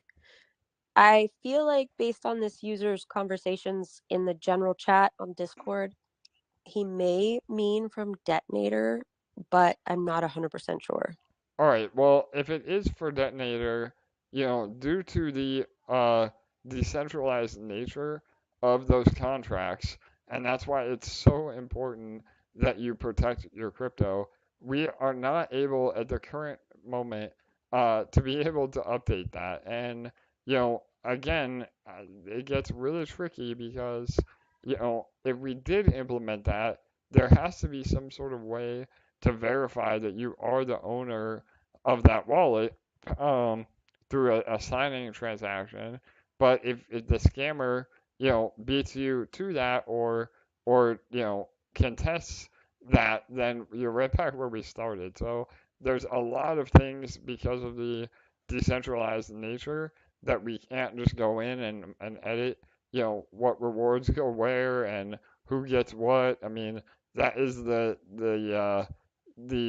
again double-edged sword. I keep saying that today, but the double-edged sword of crypto, there is no help desk that can go in and fix that if you get compromised. So unfortunately, as of right now and probably for the future, you are out of luck if your wallet was compromised and you're trying to claim from uh, detonator. Now, I will say this: a lot of times scammers they just dump the liquid assets and move on. So there may be again, it's going to be a lot of work, but there may be a way that you can claim your detonator position into the microgrid, sell your microgrid to your other wallet, and then move it that way. Again, that is assuming a lot of moving parts, but that could be another way, especially if the scammer, that did exploit you, they've long forgotten about EMP and detonator and anything else. So, does that make sense, LA? Yeah, it depends if the scammer set up a bot on your account or if they're For doing it sure. manually. If they're doing it manually, a lot of the time they just dump everything and move on to their next victim. But if they set up a bot, unfortunately, what happens is every time you try to add gas into it, it just steals it from you immediately. So you can't even do a transaction to try and mitigate anything. So um, it's just going to depend on your individual circumstance and what's going on. But this particular user, I saw him writing in the general chat yesterday saying that they're still active claiming from his account. So Yeah, then they probably did have a bot set up. And yeah, unfortunately, maybe though, again, hopefully, and I know the scammers listen to our AMAs anyway, so I'm not exposing anything I shouldn't be, but maybe with Fusion, they don't want to be bothered having to sell their microgrid, so they don't waste the gas on just, continuing to run that bot. So yeah, I would just say maybe they don't. monitor it. Yeah. Maybe the scammer doesn't want to take the time to read our 24-page white paper. Yeah, exactly.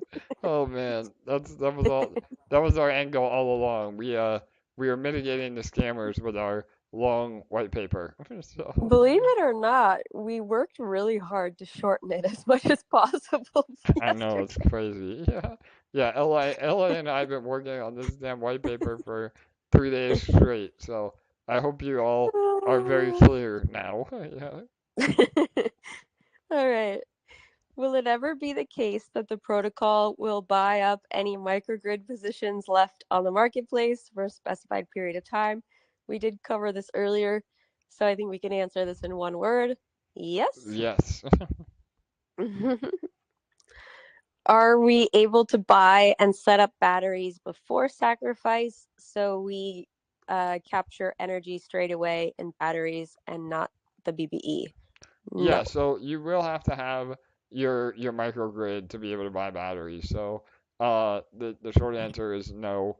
But again, I mean you're talking maybe pennies, if that, on potential rewards.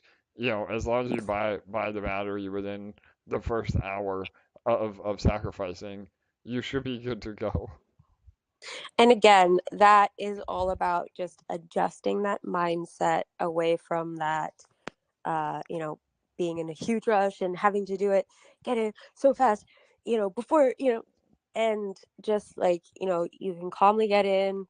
It does pay to be as early as possible, but at the same time, there's not like this massive rush where you have to do everything without, thinking it thoroughly through. Just when it comes time to sacrifice tomorrow, try to be in a calm state of mind where you can carefully, read everything, look at everything, and make sure, you're doing things properly so that you don't make any mistakes and you're not in a rush because there's no need to be.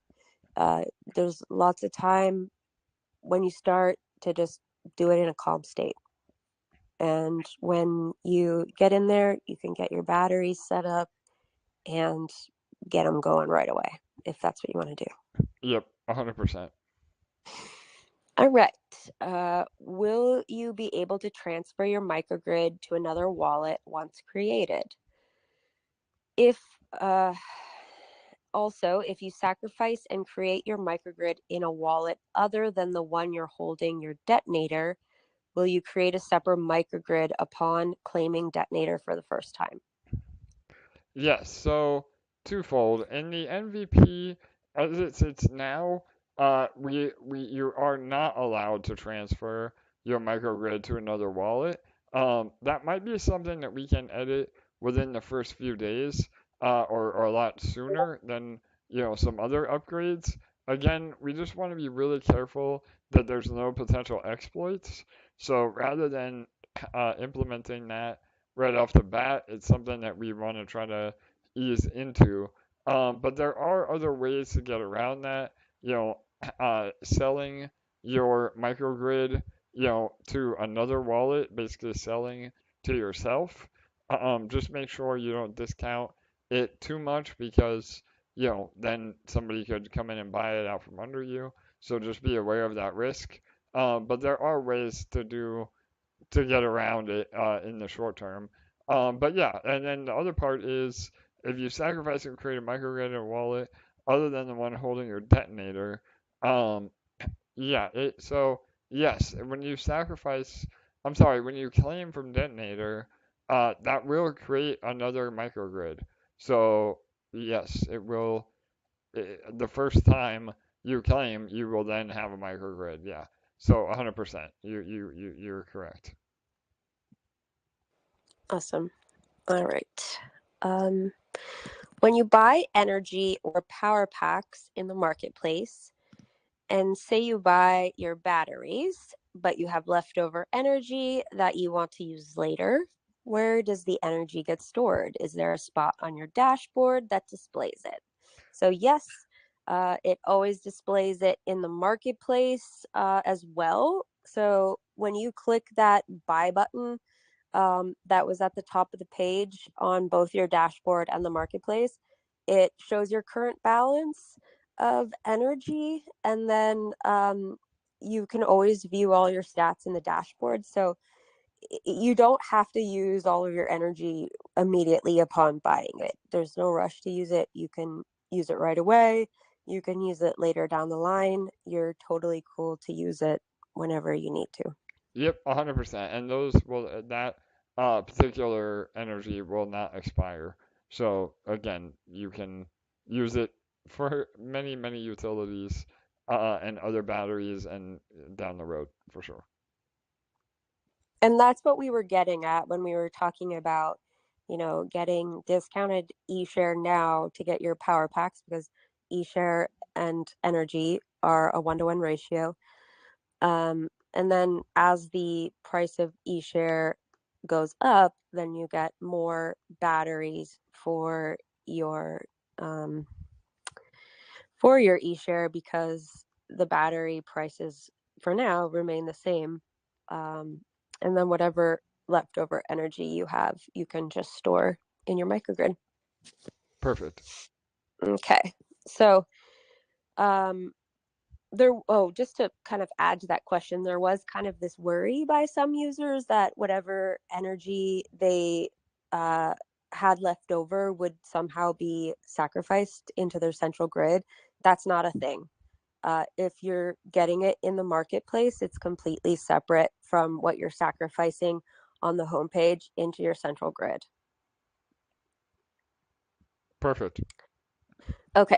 So by the fact that the first batteries are unlimited capacity, this means that if I leave the batteries there for 2 weeks and they trigger, okay, yeah, we need to go over this pretty thoroughly. Okay, by the fact that the first batteries are unlimited capacity, this means that if I leave the batteries there for 2 weeks and they trigger 2 power cycles, when I want to cash out, I will do so for a total of $30 instead of the basic $15. Yes, so in the current state, again, I don't know when this question was asked, but the unlimited capacity is really a bonus for everybody because it means that you don't have to, as long as you get over that $15 minimum threshold, you can claim at any time. So if it takes 2 weeks and you earn $30, you can claim then. You can wait another 2 weeks to do it once a month and earn $60. So the rewards are always accumulating, and there will never be a situation, that you lose those rewards, until we release the next version. Again, I say version, but the until we release the upgraded batteries, and at that point you would need to claim, before we implement that. But yeah, does that answer, I want Ellen? to add on to that. Yeah, I want totally, to add on to that because I feel like it could still be confusing since the example you gave were all increments of 15. for sure. So you don't know yet how much you're going to be earning per day in Fusion, but your battery can collect as much energy as you want it to for as long as you want it to. And there's only a minimum before you can claim, which is that $15. But beyond $15, you can allow it to accumulate for as long as you want before you claim. That's basically it. Perfect. Until we move on to the full version of Fusion and replace these batteries with a new type of battery. Okay. Do the batteries, and yeah, we just answered this one. Do the batteries have unlimited capacity forever, or once the full version of Fusion comes out, even the $15 one will have a limited cap? Yes. So again, that will again, it's not going to be predatory where you have to spend more than you earn. That's never the goal. But yes, eventually there will be limited capacities to encourage you to upgrade your capacity, or you can still just buy a $15 battery. You just may have to power cycle more often. And we are also experimenting with the idea of batteries expiring. But even in that situation, you would be able to earn way, way more than the cost of the battery before it did expire. But those are all really important concepts because it adds to the revenue of Fusion. So, Yeah. yeah. And we always just want to be completely transparent and give everyone a large runway of preparation for everything that's ahead so that you don't get any surprises ahead that jolt you. But obviously, you know that the revenue that comes in from Fusion fuels your rewards. So it's really important that we structure Fusion in a way that brings in revenue that really keeps those rewards the way that you want to see them. So Perfect. what will happen to the Sentinel NFTs? Will they still produce yield? And if so, how will we be able to receive it? Will it be within Fusion? Yep. So again, along with all the legacy contracts, DAAS nodes, and NFTs. So yes, the only thing that is still separate is the power up NFTs. Again, not to be confused with all the other nomenclature in Fusion. Those are the NFTs on ETH.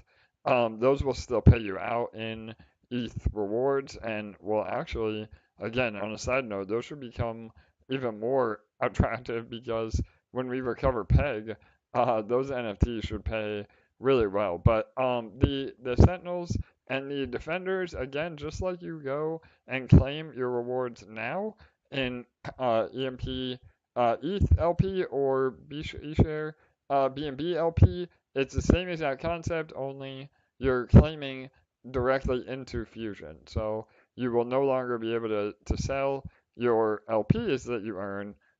You have to go into Fusion and then sell your microgrid if you still want to cash out, so to speak, or yeah. So, yep. Does that answer? Yes. Sorry, I was answering something in the comments. Okay. Okay. When will the power packs become useful? You can only buy things from the marketplace, but the only things available right now are batteries. So when will the power packs become useful if you want to sacrifice more eShare at the beginning? Yep, I think we addressed that a lot in the AMA today, and the short answer is you're essentially getting a lot more purchasing power on those eShare, prior.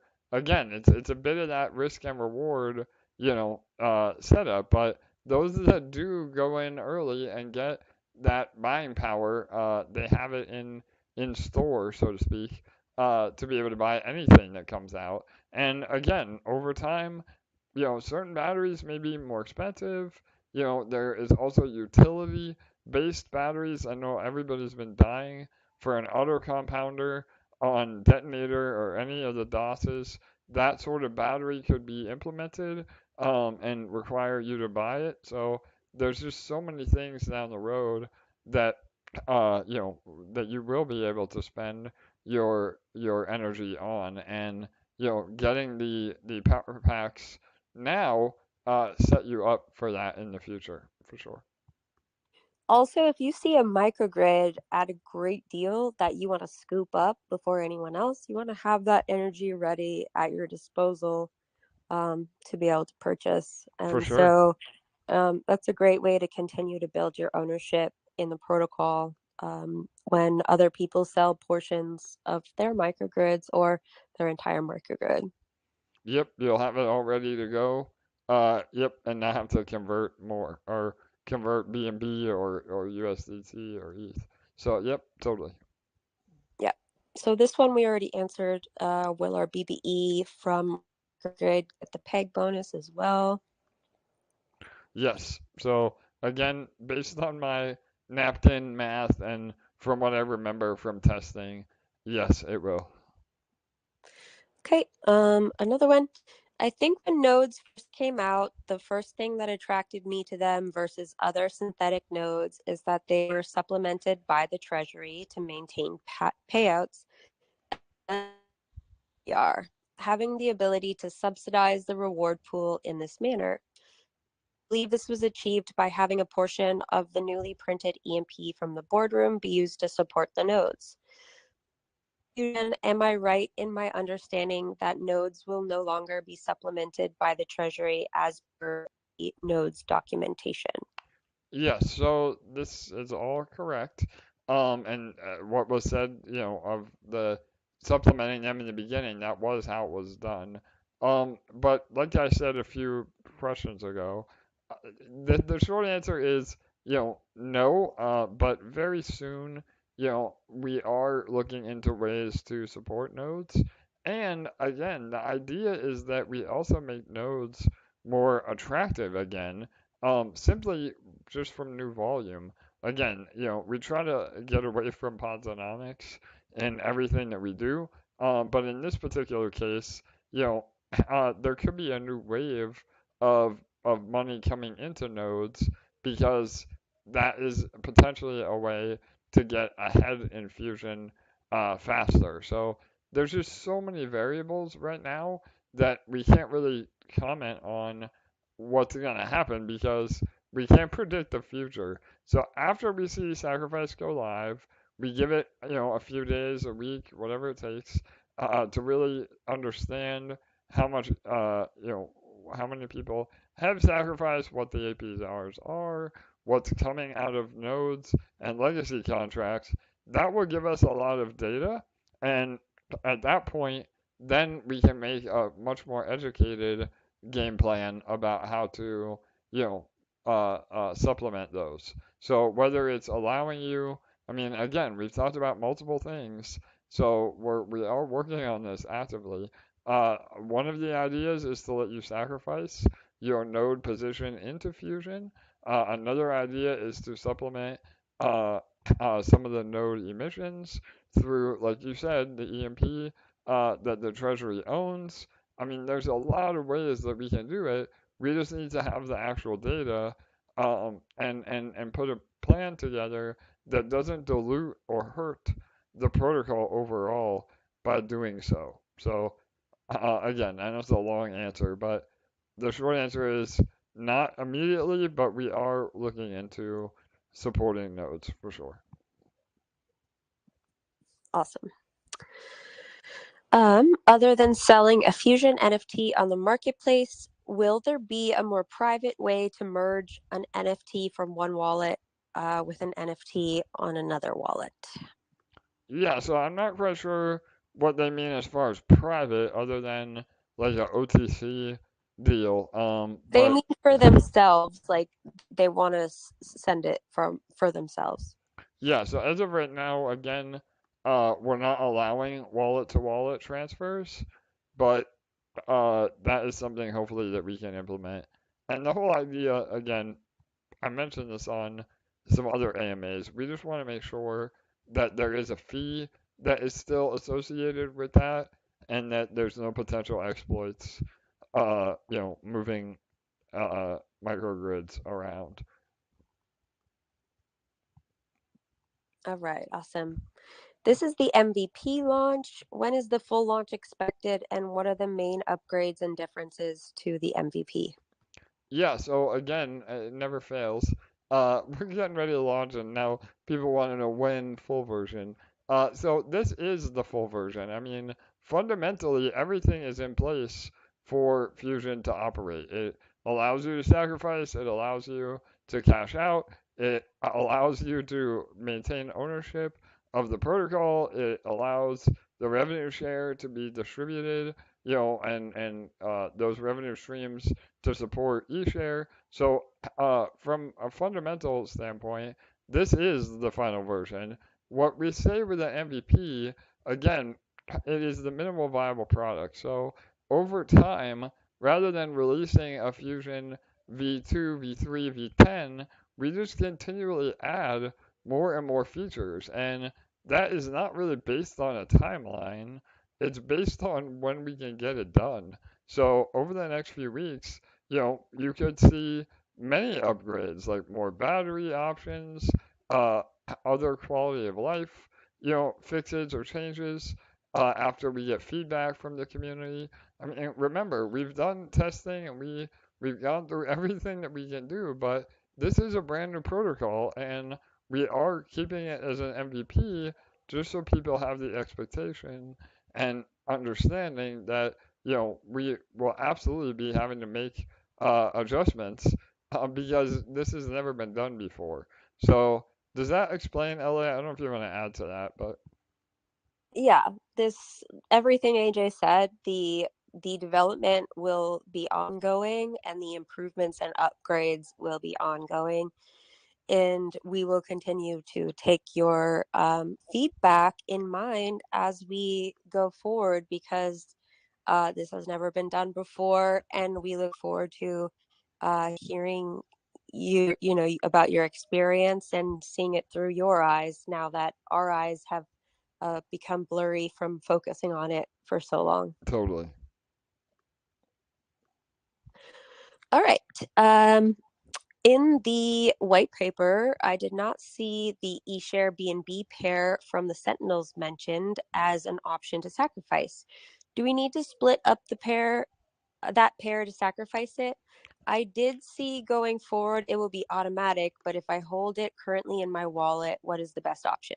Yep, no doubt. So that was a really low edge case, and we didn't want to have to add a whole new function in the smart contract to be able to read the value of eShare-BNB, then convert it based on market value. In other words, there's a lot of code that is involved with that, and there really isn't a major benefit to letting you just sacrifice eShare-BNB directly. So the easy fix and a lot less development time is just to break your eShare BNB and then keep the eShare and use the BNB to buy EMP or buy more eShare and then plan accordingly to sacrifice assets that you can, or break your BNB eShare BNB and just keep the eShare for energy and and then sacrifice BNB directly. Again, if we're below peg,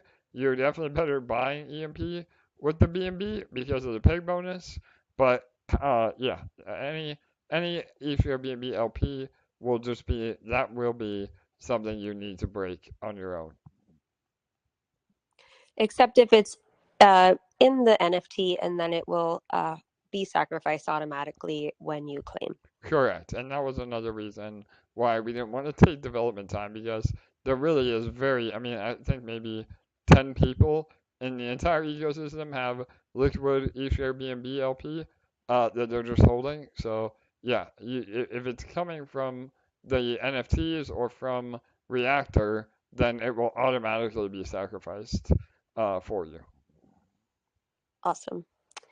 Can you clarify if users can purchase cash out batteries with their sacrificed eShare power packs when buying in the marketplace? To be clear, only the sacrifice bonus is excluded from cashing out. For example, sacrificing 100 eShare will get a 15% bonus of 115 energy pack that can be used to instantly buy ETH batteries minus the 15 bonus credit given. So I think that Yeah, go ahead, LA. I'll let you tackle that. Yeah. So when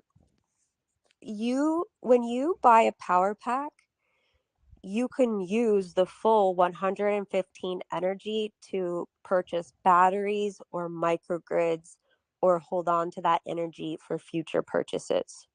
What you cannot do is cash that out for stable coins or blue chips, because if we allowed you to do that, it would be a point of potential exploitation because of the bonus you're getting with the power packs. People just could continue to rinse and repeat and milk us. So you buy your power pack, you get your bonus. Of course, you could use the full amount. You absolutely can use that bonus amount to buy your batteries and your microgrids, because any of your energy can be used to purchase your items within the marketplace. Cool. Okay, great job. That was you figured that out way better because I was lost. So yeah, 100%. I read them all earlier and thought about the answers, so that's why. Okay. All right. Does the early sacrifice bonus, we went over this earlier too. Yep. Answer is yes. Yep. Apply to compounding, BB. Can you sell your energy if you have too much?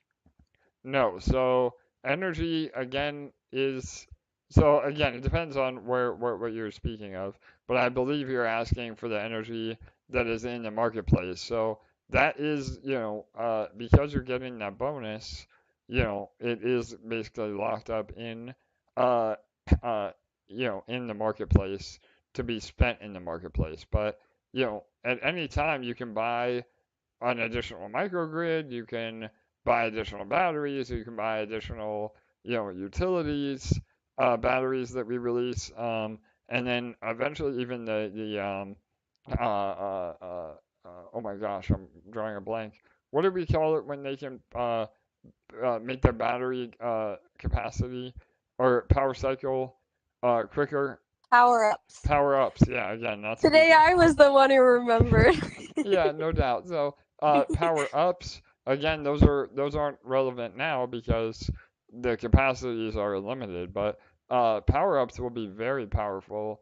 Again, with that capacity. For those that don't know, power ups allow you to convert your energy into buying a power up, and then that power up will automatically cycle your battery. So again, that is a way to kind of cash out early, quote unquote. Obviously, it's not exploitable. There's a cooldown associated with that, but it's another part of the game theory of maximizing profits.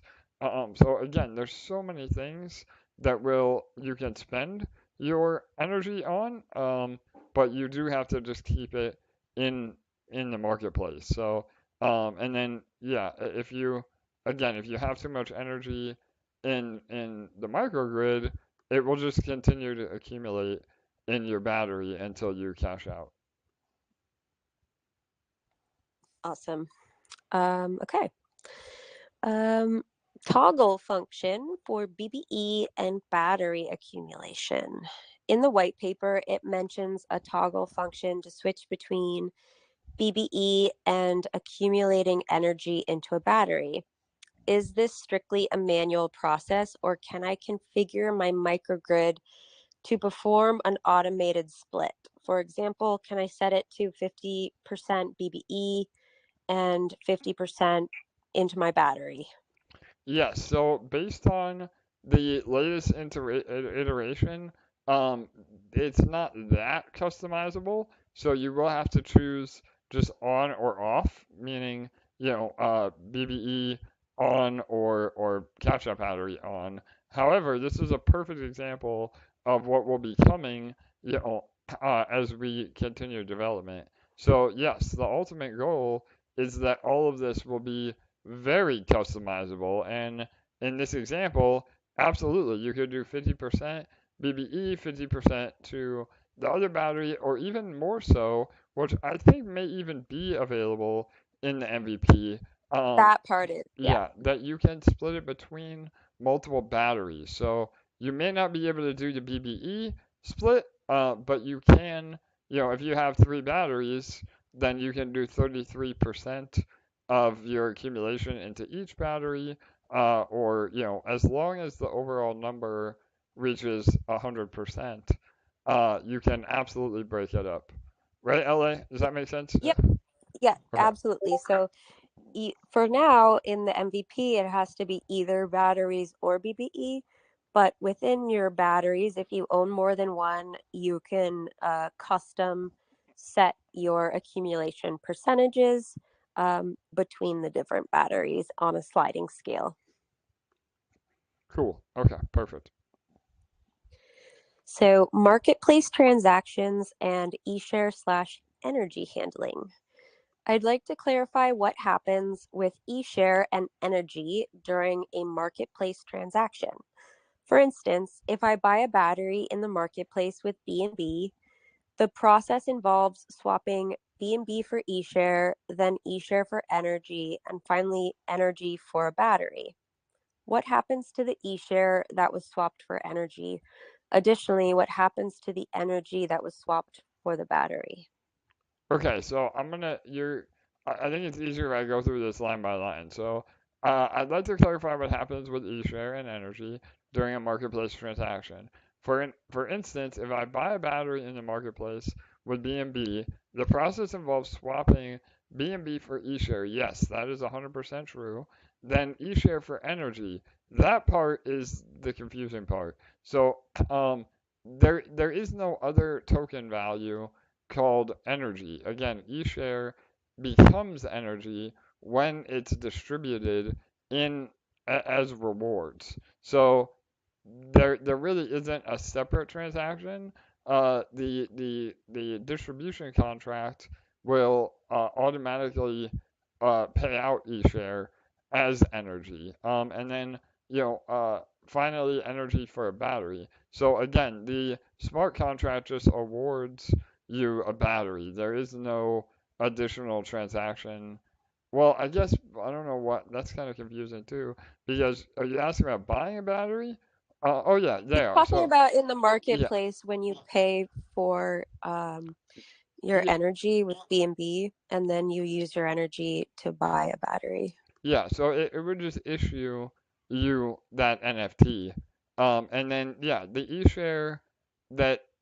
So okay, I think I was misunderstanding the question. So the eShare that is bought, that will probably, I guess, it would be held in the treasury contract, right, LA? Do you? I'm not following, I guess. So the BNB, the overall question is, what happens to the eShare that was swapped for energy? So yes, if you're buying the eShare off the market, that goes to just the treasury holding address. So eShare is energy. It's just the energy is the e-liquid form of that eShare. So Right. there's one energy for every eShare. So that energy you're getting is technically that eShare. Yeah, under the hood, again, it's buying eShare. So, and then that eShare goes into, the overall contract. So, it basically it becomes part of the eShare, you know, supply because it's the energy is the liquid version of, so it's basically just a representation of eShare in the marketplace, but there has to be a corresponding eShare for every energy. Like it's not just something that's made up or inflationary. So, and then the other part of that is what happens to the energy that was swapped for the battery. So again, I'm not quite following because it doesn't really work like that. The battery is then minted because you've bought it. So in other words, there isn't does that make sense? I mean, again, I'm having a hard time here explaining it as clearly as possible, but It's a very technical question. yeah, Not my specialty to answer this type of question. for sure. All right, then let's just make this one another question for Monday that I can give a little more technical background on. But the overall idea is that the BNB that you use under the hood will buy eShare, and then that represents the energy that is then held within the contract, and then the battery is just minted to your wallet.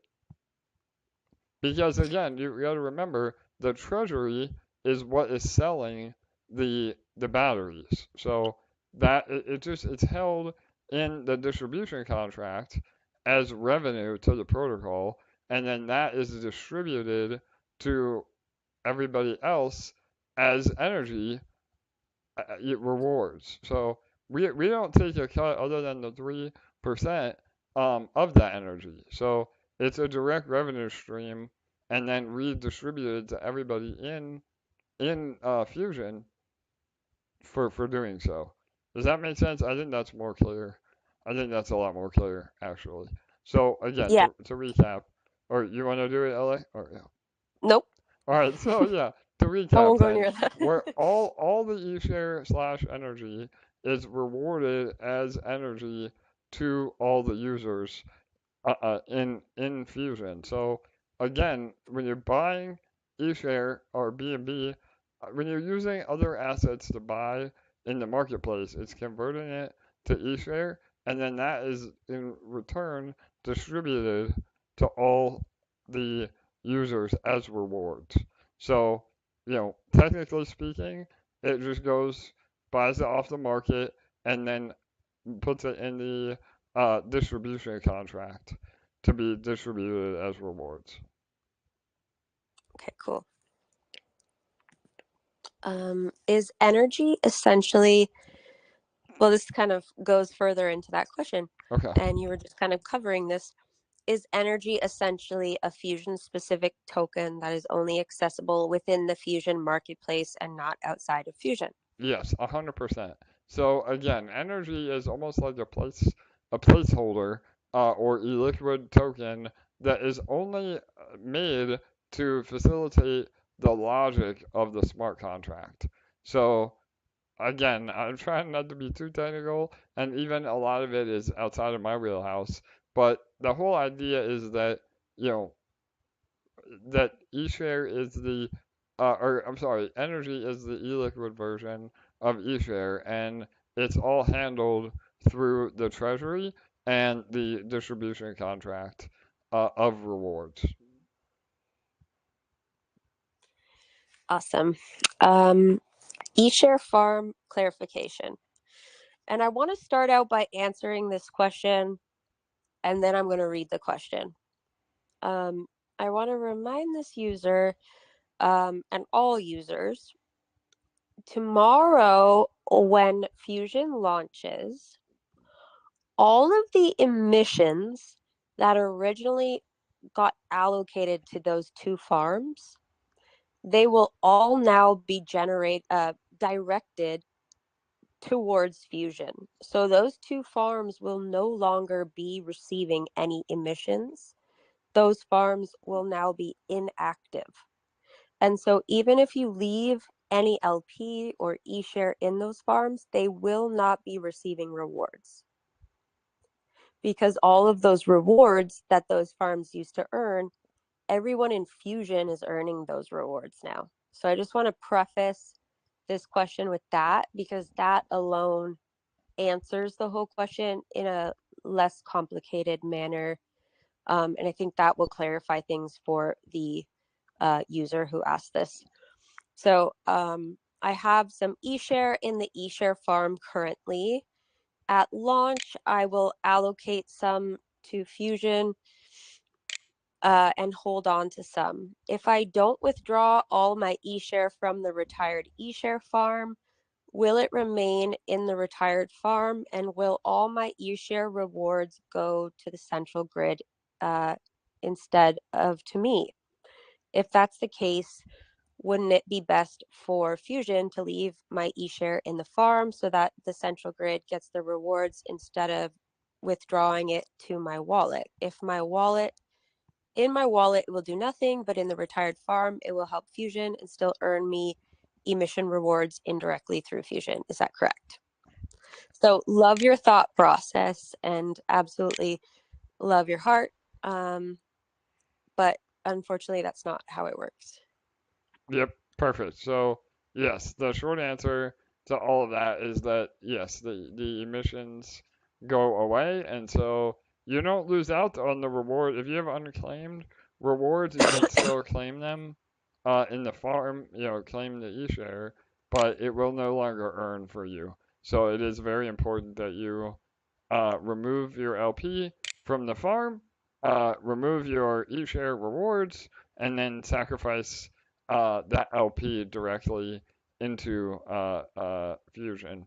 And again, I know a lot of you have followed the infinite money loop strategy, or again, from the original protocol, it was about, earning eShare, then selling that eShare for more EMP ETH LP, and continuing that loop, so to speak. That is still possible with the BBE. So consider your BBE as the new infinite money loop, where you're automatically converting your energy into more a more ownership of the protocol. So that is another way of thinking of it. Hopefully that didn't confuse people more, LA, but does that make sense? For sure. Cool. All right. USD value pegging of energy. Is the USD value of energy pegged to the USD value of eShare? For example, if eShare is $100 today and I buy $100 worth of energy, and the next day eShare goes up to 150, is my energy now worth 150, or is it locked to the value at the moment of swap and still worth $100? Yeah, so as it sits right now, again, why we've been saying it for almost the whole AMA, you still have exposure to that price. So even if you do convert your eShare to energy, because it's a one-to-one value, you will experience the price appreciation of eShare and be able to buy more with that energy in the marketplace. Yeah, and in a very simple way to answer that question, energy is eShare. It's just the form of eShare inside Fusion. And so as eShare goes up, energy price goes up. As eShare price goes down, energy price goes down. Perfect. In this user's example, he has 100 eShare, and he's trying to determine whether it would be more worth it to buy the largest power pack to get a 15% bonus, buy some batteries, and then eventually some other users' microgrids at a one-to-one peg value, or if it would be more worth it for him to buy a medium voltage power pack for 25 eShare for a 10% bonus and use the other 75 eShare to sacrifice into the central grid with the early sacrifice bonus. Yeah, so I'd say that's a very personal decision. From the numbers alone, I'd have to take a minute to really calculate what makes sense. But off the top of my head, you're probably better off sacrificing your eShare to the marketplace because of that bonus. That bonus is a lot more than the, early sacrifice bonus. But yeah, I don't know. What do you think, LA? Again, I'd have to look it over here and do the math, but We all know I'm not the resident math girl, but one thing I did jot down just to mention to this specific user, just to make sure they were aware, is that if you are choosing the eShare option on the homepage, on the sacrifice page, you do not get the peg bonus. So just to be aware. yeah, You would get the early sacrifice bonus, but you wouldn't get the peg bonus if you were using eShare directly on that page. perfect. Yep, 100%. All right. So here's a few questions from YouTube. Will there be a method to determine your percentage of the central grid? Yeah, so the plan and the way it's set up is that you will be able to see your share of ownership along with the dollar value at peg of your microgrid that represents on your dashboard. So we weren't able to show the dashboard tonight, but you will see that when you sacrifice. And then we'll go over it on Monday as well. But yeah, the idea is that all of that will be on the UI itself. If for whatever reason there's an issue with that, we would just give you the way to calculate that manually under your percentage ownership. And remember, your percentage ownership will be a lot higher in the beginning because a lot less people are going to sacrifice, on day one, minute one. So Awesome. So DAAS contracts will remain on the EMP.Money site, correct? that is correct. Yep, there will be a button, or again, I think we did a banner, right, or something very obvious that will direct you to EMP Fusion, but EMP Fusion will be a subdomain of the website. The regular EMP.Money site will still remain because we need to support the legacy contracts. Yes. So for nodes, for sentinels, for defenders, and for all DAAS contracts, you'll still go to EMP.Money. When we hit peg, well, you already went over this about nodes, so we won't go over that again. Okay, yeah. We sacrifice EMP, then go back in and sacrifice Eshare. Will both sacrifice go into one microgrid? Yeah, so you can sacrifice any assets any time for indefinitely, and then yeah, it will collect as one microgrid. So when you sacrifice, it will just add those sacrifice points to your microgrid and represent the overall ownership of what you've sacrificed from day one. So. And just to point out, in this current version of the white paper, I did try to make things a bit easier to understand in that regard between the sacrifice on the homepage and what is found in the marketplace when you exchange your eShare for energy to then use in the marketplace to buy your batteries and microgrids, etc. So I changed the language instead of using the terminology sacrifice for both of those things because I thought it would be quite confusing. We in the white paper now we continued to call the regular sacrifice to the central grid the sacrifice, but everything pertaining to the marketplace where you're buying power packs or you're exchanging your energy, your eShare for energy, I changed the terminology to exchange your eShare for energy as opposed to sacrifice, just so that it would be less confusing for the user, so they would understand the difference. Because on the actual sacrifice on the homepage, there is an option to sacrifice eShare, and I didn't want anyone to accidentally put their eShare there thinking that they were going to get energy back when they're actually sacrificing to the central grid on that spot. So I hope that made the white paper more clear. And I hope that on the UI, being that there's two different pages for those two different activities, that it will help. But if there is any confusion tomorrow, before taking any action, please just ask us for help and we're more than happy to help. Perfect. And then final question on my sheet, and then we'll just scroll because I've seen a couple more, I think. Can you set how much of your rewards you want to use for BBE? We already answered that. So, okay. Is the bonus multiplier in USD value? Say that one more time. Sorry, you're breaking up. Is the bonus multiplier in USD value? Is the bonus multiplier in USD value? So I guess this is a question more like about what's applied first. LA, like in that respect, or? It just says is the bonus multiplier in USD value. I'm not sure. Yeah, I'm not sure what that is asking.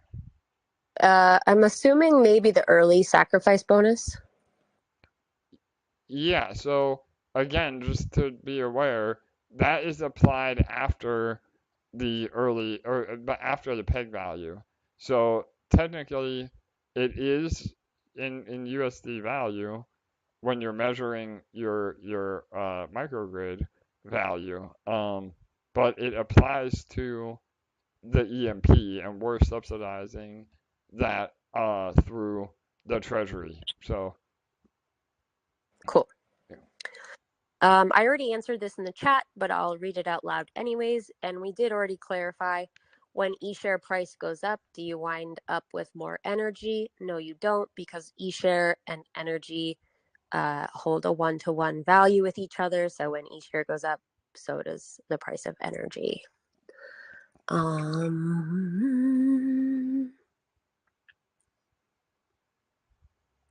And then I already answered this, but I'll read it too.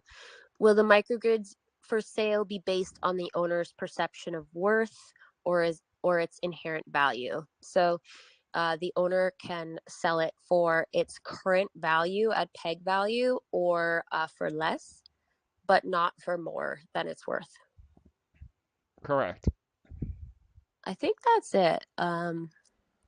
Hopefully I didn't miss any. I tried my best to get them all. It's been overwhelming trying to have 3 screens open at the same time. So I hope I caught everyone's.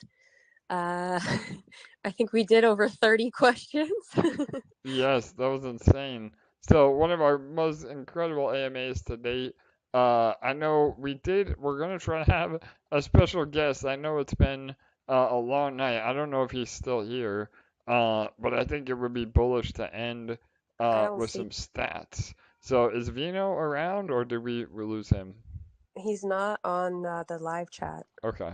Yeah, I think we may have gone too long for Vino, and I don't want to steal his thunder, but we've been really doing a lot of on-chain analysis of how much EMP is actually available. And again, I don't want to steal his thunder, but it's so bullish. I got to share a little bit, and we'll go over this more with Vino, in depth on Monday, I guess. But we've done the calculations, and there is just a little over 30 million EMP that is even available. So we are essentially cutting our supply in half before we have even gotten started sacrificing on Fusion, which is way better than even I had anticipated in terms of circulating supply.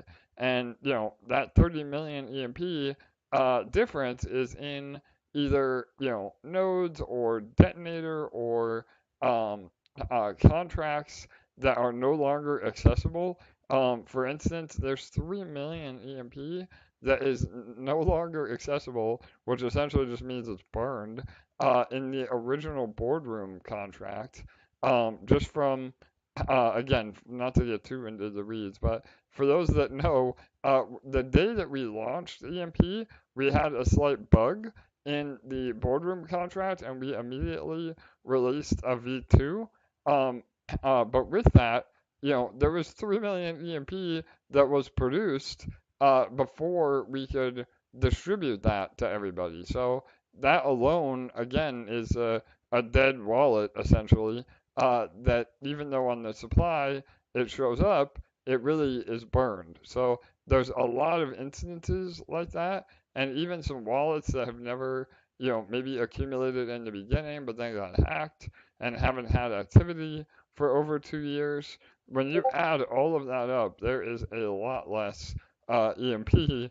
And so again, I think we could absolutely see some fireworks when all of that EMP starts getting put into Fusion, reducing the circulating supply even more. So again, we'll have all the numbers that are verifiable from Vino. He did an amazing job of all the on-chain data, but if that is the case, which it is because the numbers don't lie, that is really, really powerful for those of you that have been accumulating EMP because your ownership of the protocol basically doubled before we even got started. So that's another reason you want to sacrifice because there isn't a lot of EMP to go around to begin with.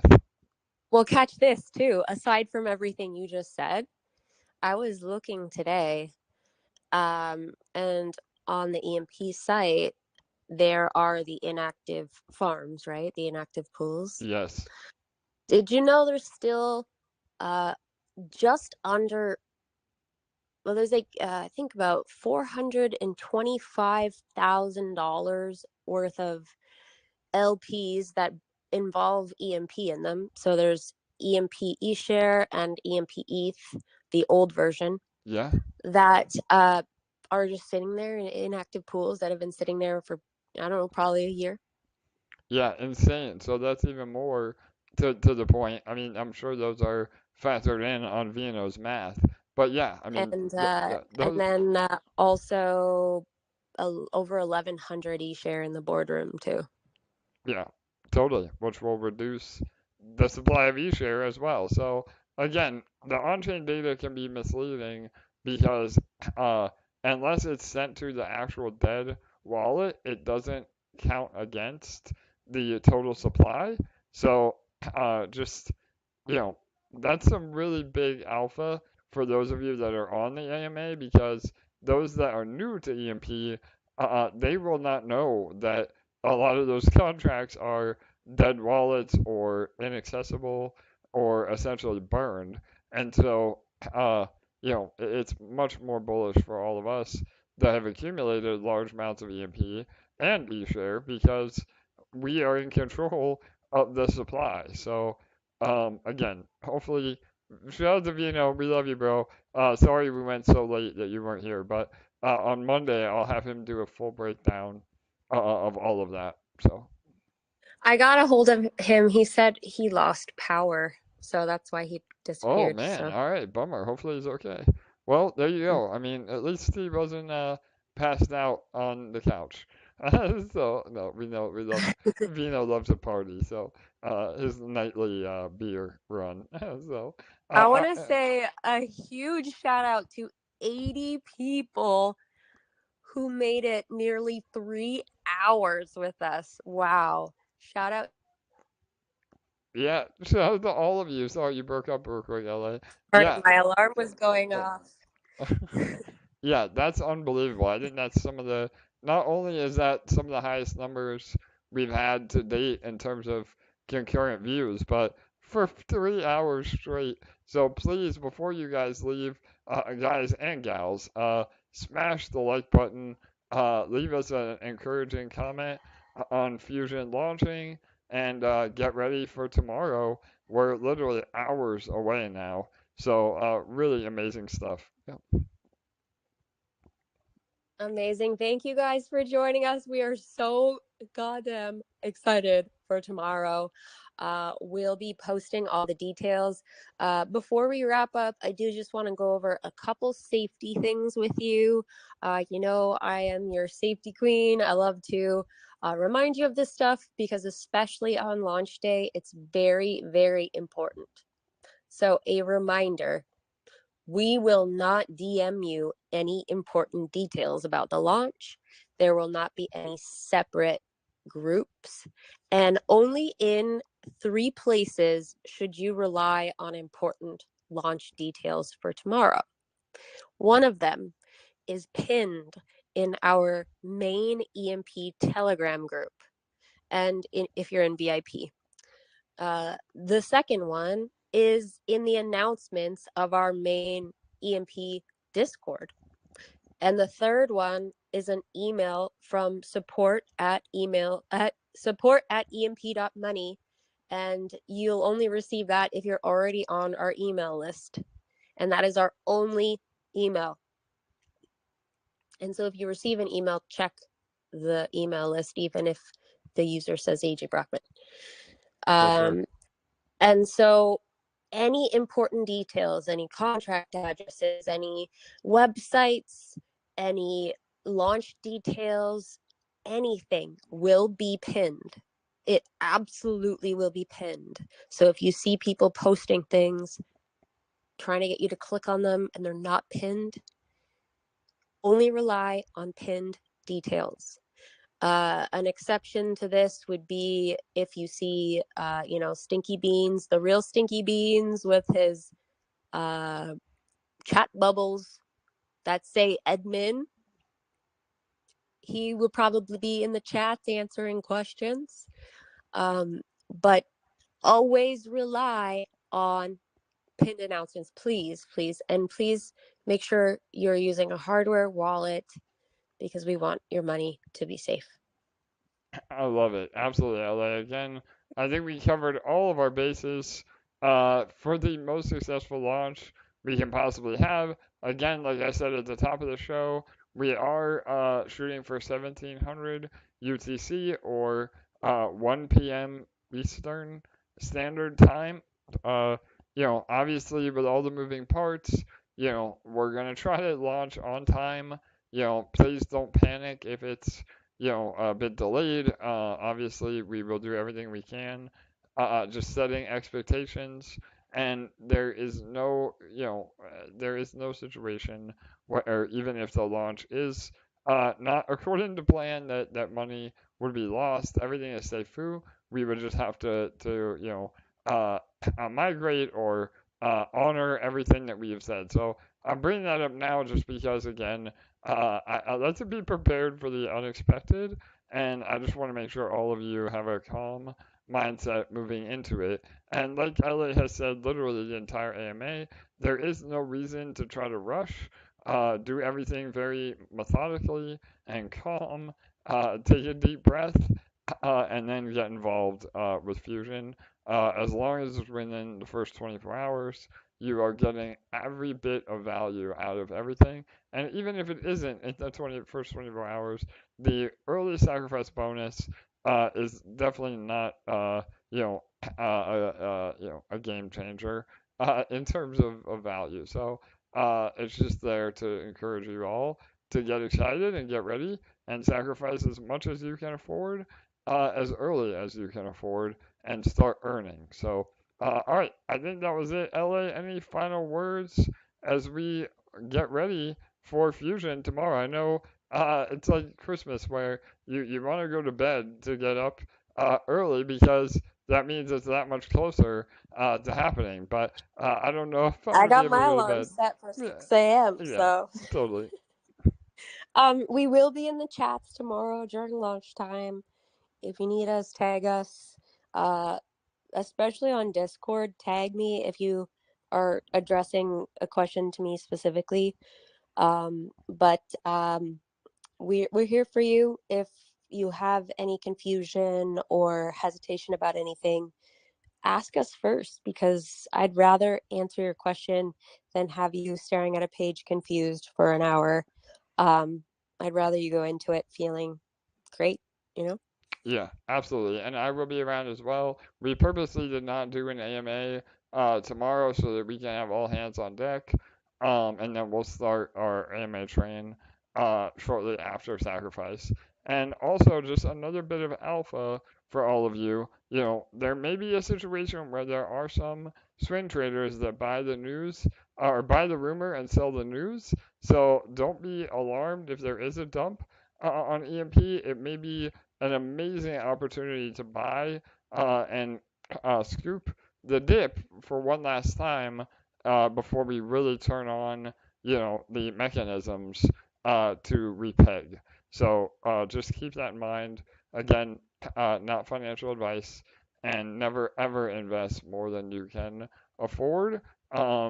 Because if you do, you have a much better time in the ecosystem. You're not stressed out of price when it's not your mortgage payment on the line. So just make sure you're doing healthy investments for sure. So all right, I think that's it, LA. Again, any final words for the people as we wrap it up? Let's get ready to rumble. I love it. We need that We'll soundbite. see you guys all tomorrow for the most epic day. I'll be waking up tomorrow by listening to Cool Sheet's song and jumping on my trampoline. That's going to be a great way to start the day. I love it. Let's fucking go. Absolutely, LA. And yeah, Shad's Cool Sheet. We have an epic new intro that will be playing around Fusion. And yeah, we're just getting started. So, and remember, all of our other protocols, we've had a whole week of focus on Fusion, but all of our other protocols are still earning and functioning. And as we continue to build, this only strengthens our entire franchise, or mothership, as we like to call it. So, all right, everybody, much love. Thank you for being here 2.5 hours. Please share this recording for anybody that has questions, and get ready for Fusion tomorrow, midday Eastern Standard. So, all right, good night, good day. We'll see you all tomorrow, and we'll do a follow up on Monday with the epic success of EMP Fusion. Bye bye, everyone.